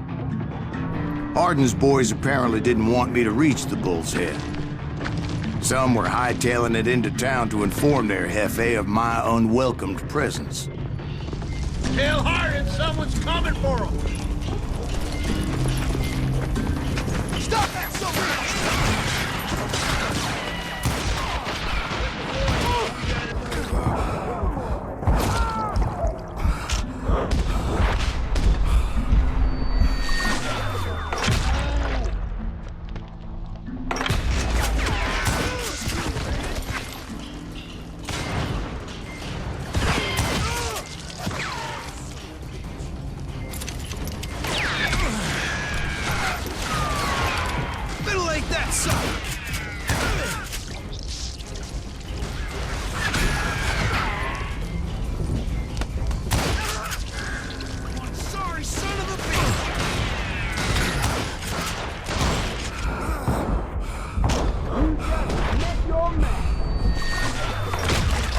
I wondered if Bob was among them.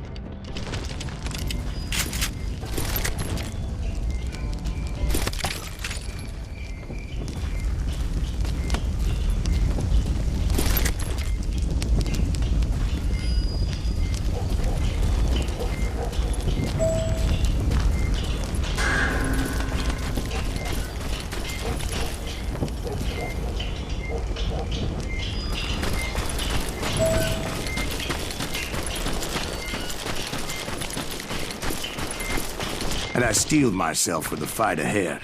For as good as I was, deep down I wondered if John Wesley wasn't just a little bit better.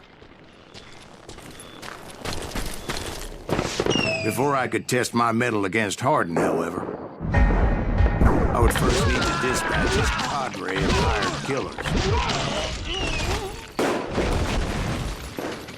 Most of these degenerates were beyond redemption, but John Wesley might have been a different story.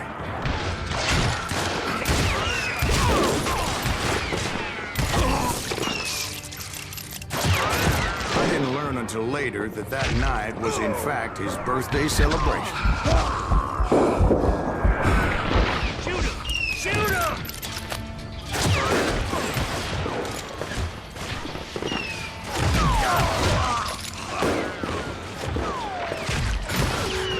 There he is!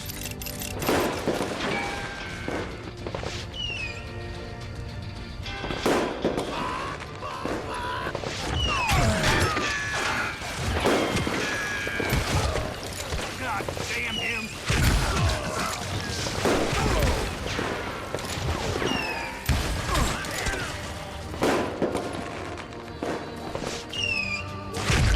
Watch where you shoot!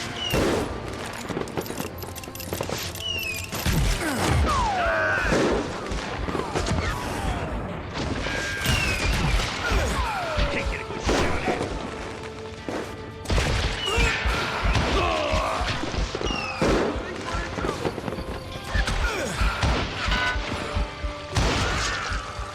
Take him down!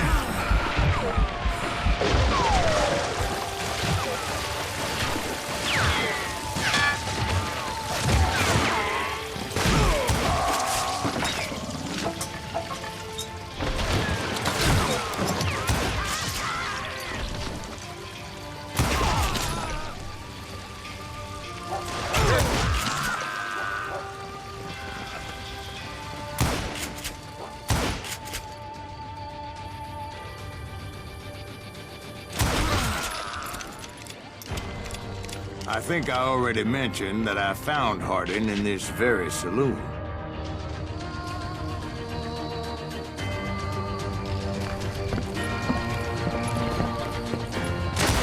Suffice it to say, nobody there was happy to see me.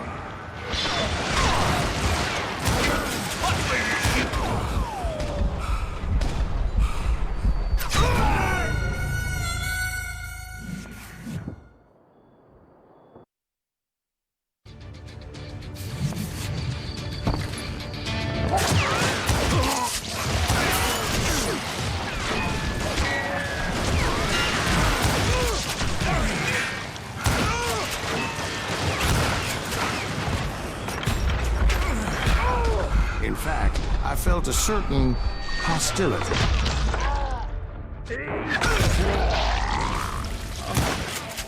cocksucker's fast.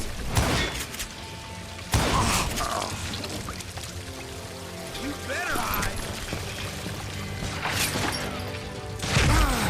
I'm gonna shoot you dead!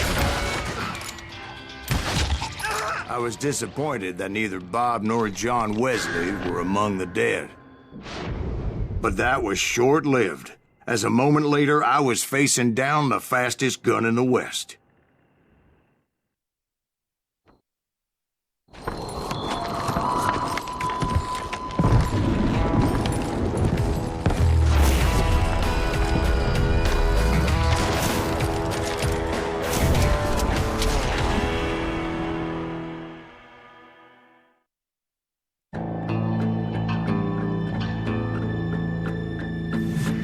I felt a bolt of adrenaline. Well, maybe that was fear. He was well known for his tricks, and I knew I'd need my own if I was ever to defeat him.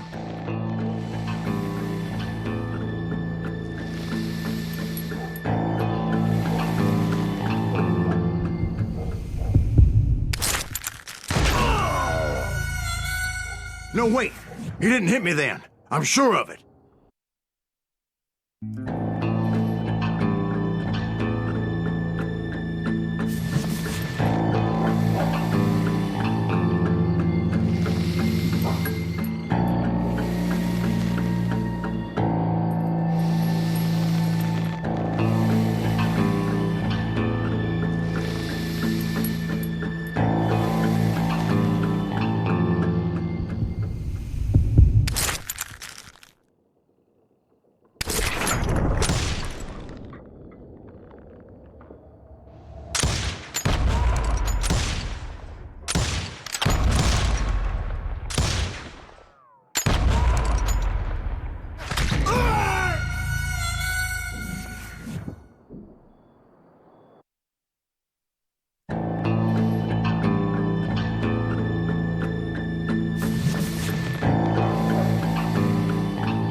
That man was faster than greased lightning. But being inebriated as he was, he didn't count his shots. And now, he was at my mercy. So he didn't die? No, I sent him to prison. Years later, after he was free, some restless Avenger took his life. Shot him in the back in a saloon just like this one. Anybody up for another beer?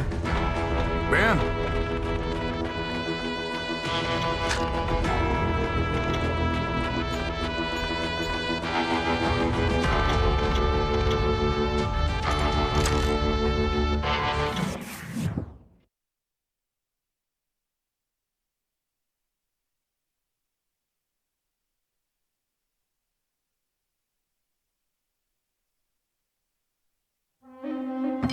Thank you, darling. Yeah, some say revenge is a dish best served cold. So whatever happened to that Bob guy you were after? Personally, I'd like to hear some of your other adventures. Like, I don't know, did you ever go toe-to-toe with a red man?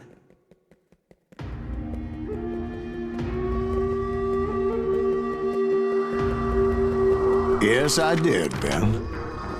I remember once I was after this renegade Apache, Grey Wolf. Strangely enough, revenge was also his primary motivation.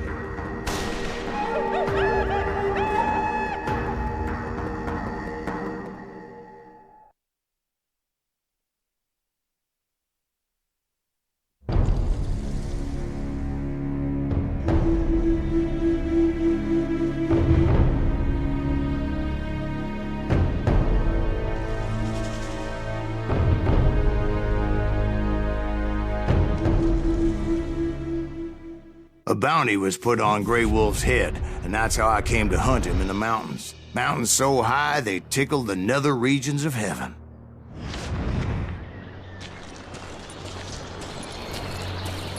Grey Wolf was a Chiricahua Apache medicine man who had led a war party in revenge for a massacre against his people. The U.S. Army had attacked his tribe during his daughter's sacred sunrise ceremony, and the slaughter was unspeakable. I understood his anger, as there's nothing more traumatic than seeing those you love die in a cruel and painful death. Right from the beginning, I couldn't shake the feeling that Grey Wolf was watching my every move. He led a band of young Apache warriors who wanted retribution and were more than willing to die for him.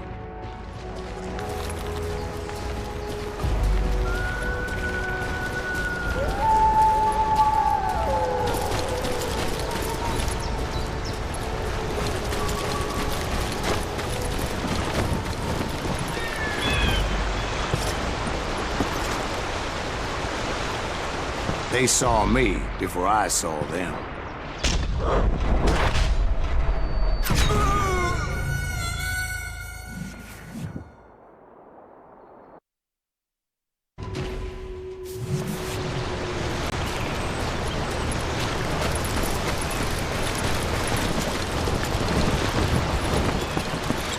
They saw me before I saw them.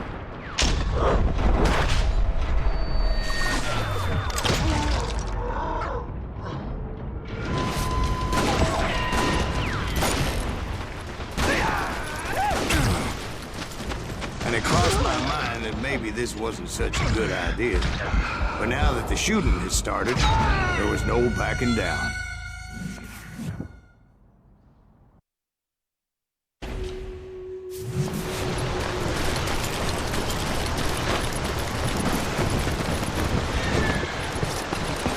They saw me before I saw them.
They saw me before I saw them.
was rugged country, the winter home of the Chiricahuas, and that's why they had retreated there.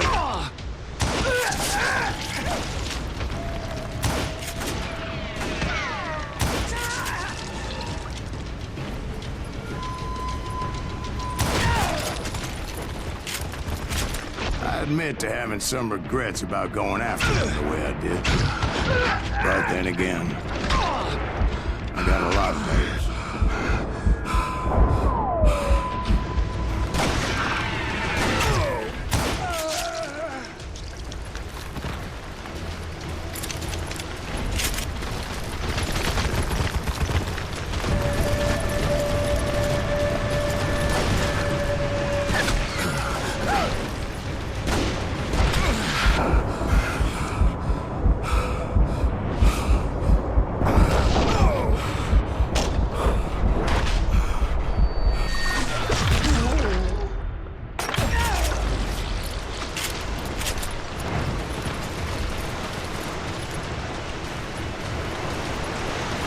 Did you find Grey Wolf? Not at that moment, but I did find the entrance to their hideout.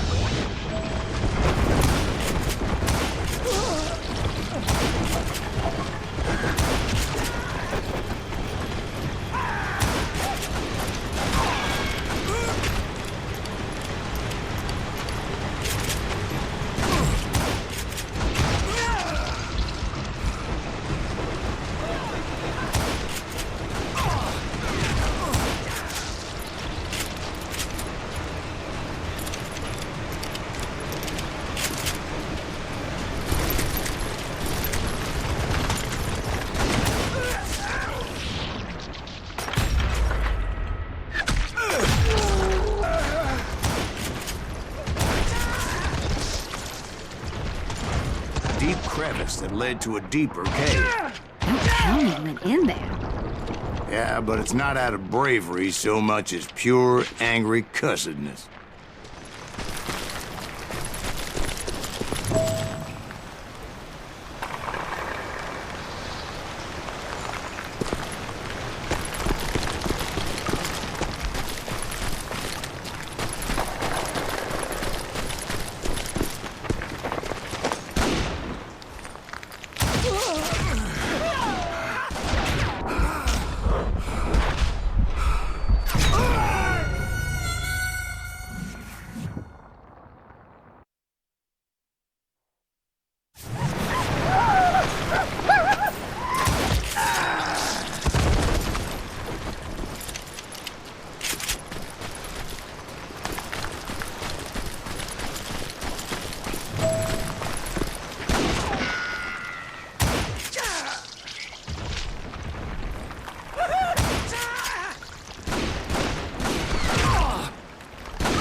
See, back then, I had a stubborn streak a mile wide, and I wasn't about to back down.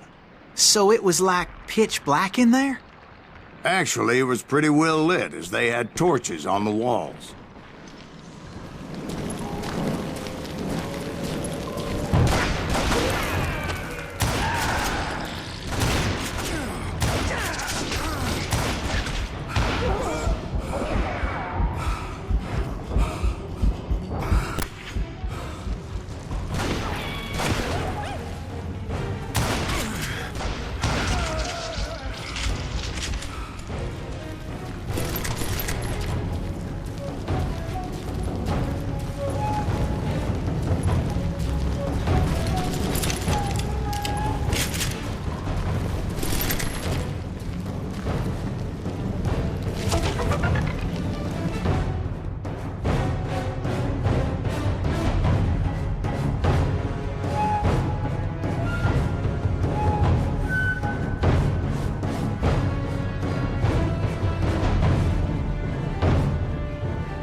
size of his cave? Big as hell, Ben. Chiricahua had hid out there during the Indian Wars.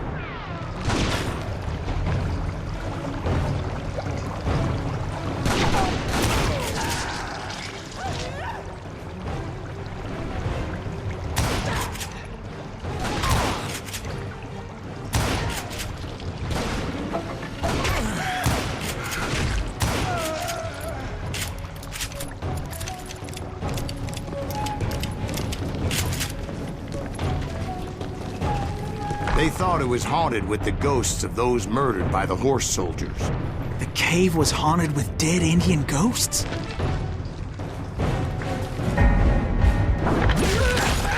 To be honest, I was more concerned with the live ones than the dead ones.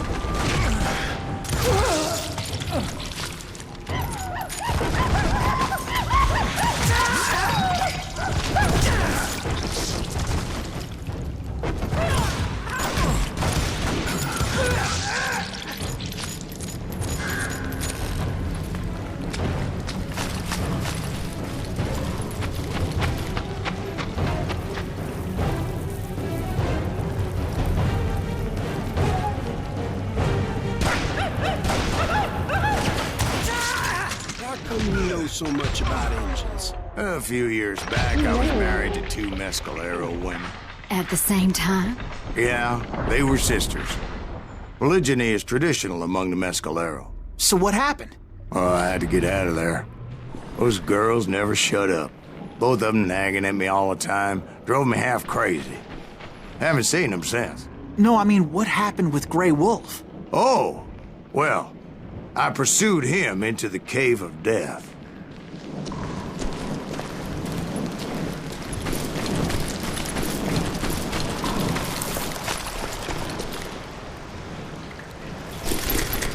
I came upon this flooded grotto, and that's when I saw him.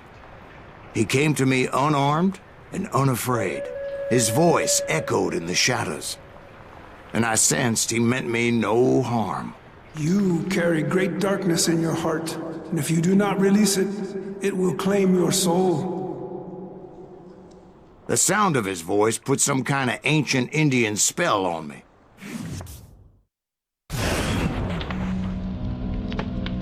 As his story unfolded in my mind, You will come to this place again and kill many more men, and the darkness will grow until it consumes everything that you are. The soul will have no rainbow, no tears. he said I was a great warrior, a coyote man, unequaled by any other pale-faced warrior, or something like that. Snakes will bite shadows of your past until a venom poisons your heart. An echo of the song of the dead summons the spirits deep from within the mountains. I didn't quite get what he was saying, but there was definitely snakes. And indeed, his warriors surrounded me and attacked me like hungry wolverines. They couldn't stop me, though, and Grey Wolf wasn't in the mood for idle talk.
I swear I couldn't see any way out of this trap. But suddenly, one just appeared. Kinda like a miracle.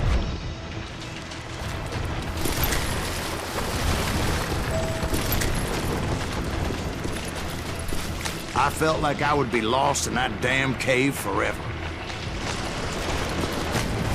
Finally, I found myself back outside, perched on the edge of the precipice, overlooking a thundering whitewater river.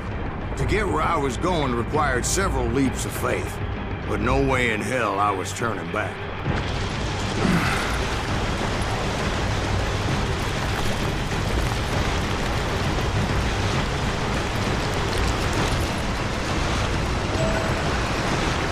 I chased after him, determined to make him explain the meaning of all that mumbo-jumbo. Mumbo-jumbo's right. Are you making this all up as you go? A few details may be fuzzy, brother, but I am relating exactly what happened to me. There were dozens of Apache warriors aiming at me from on high. Dozens? Well, maybe not dozens, but there was a lot of them. At least 3 or 4. Well, more than that a little later.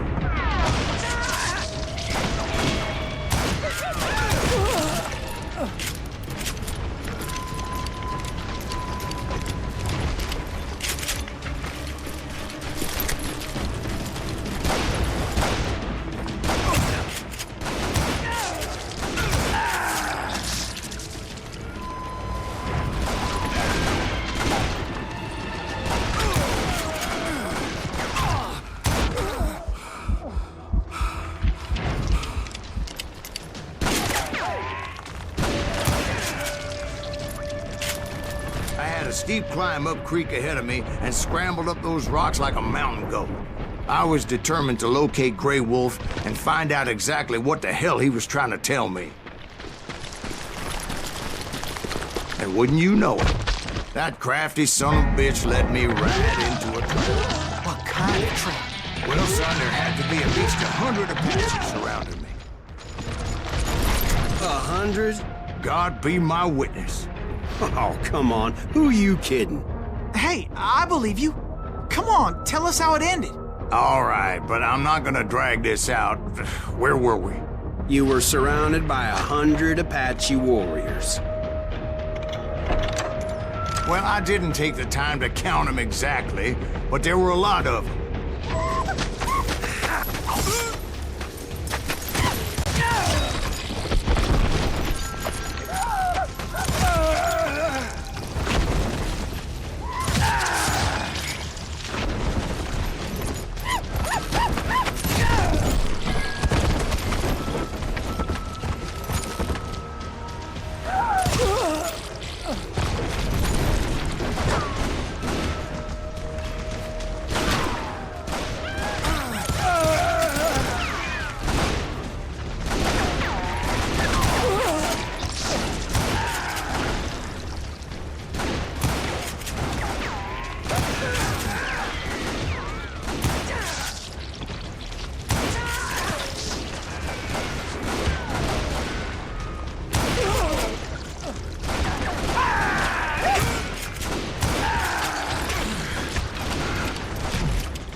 And in the end, a path appeared before me that I had not seen before. I followed it as I desperately needed to find out what Grey Wolf was trying to tell me.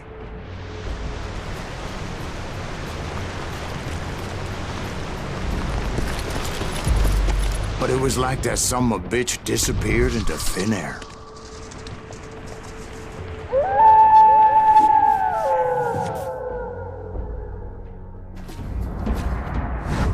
Never did find him. And never did collect my goddamn bounty.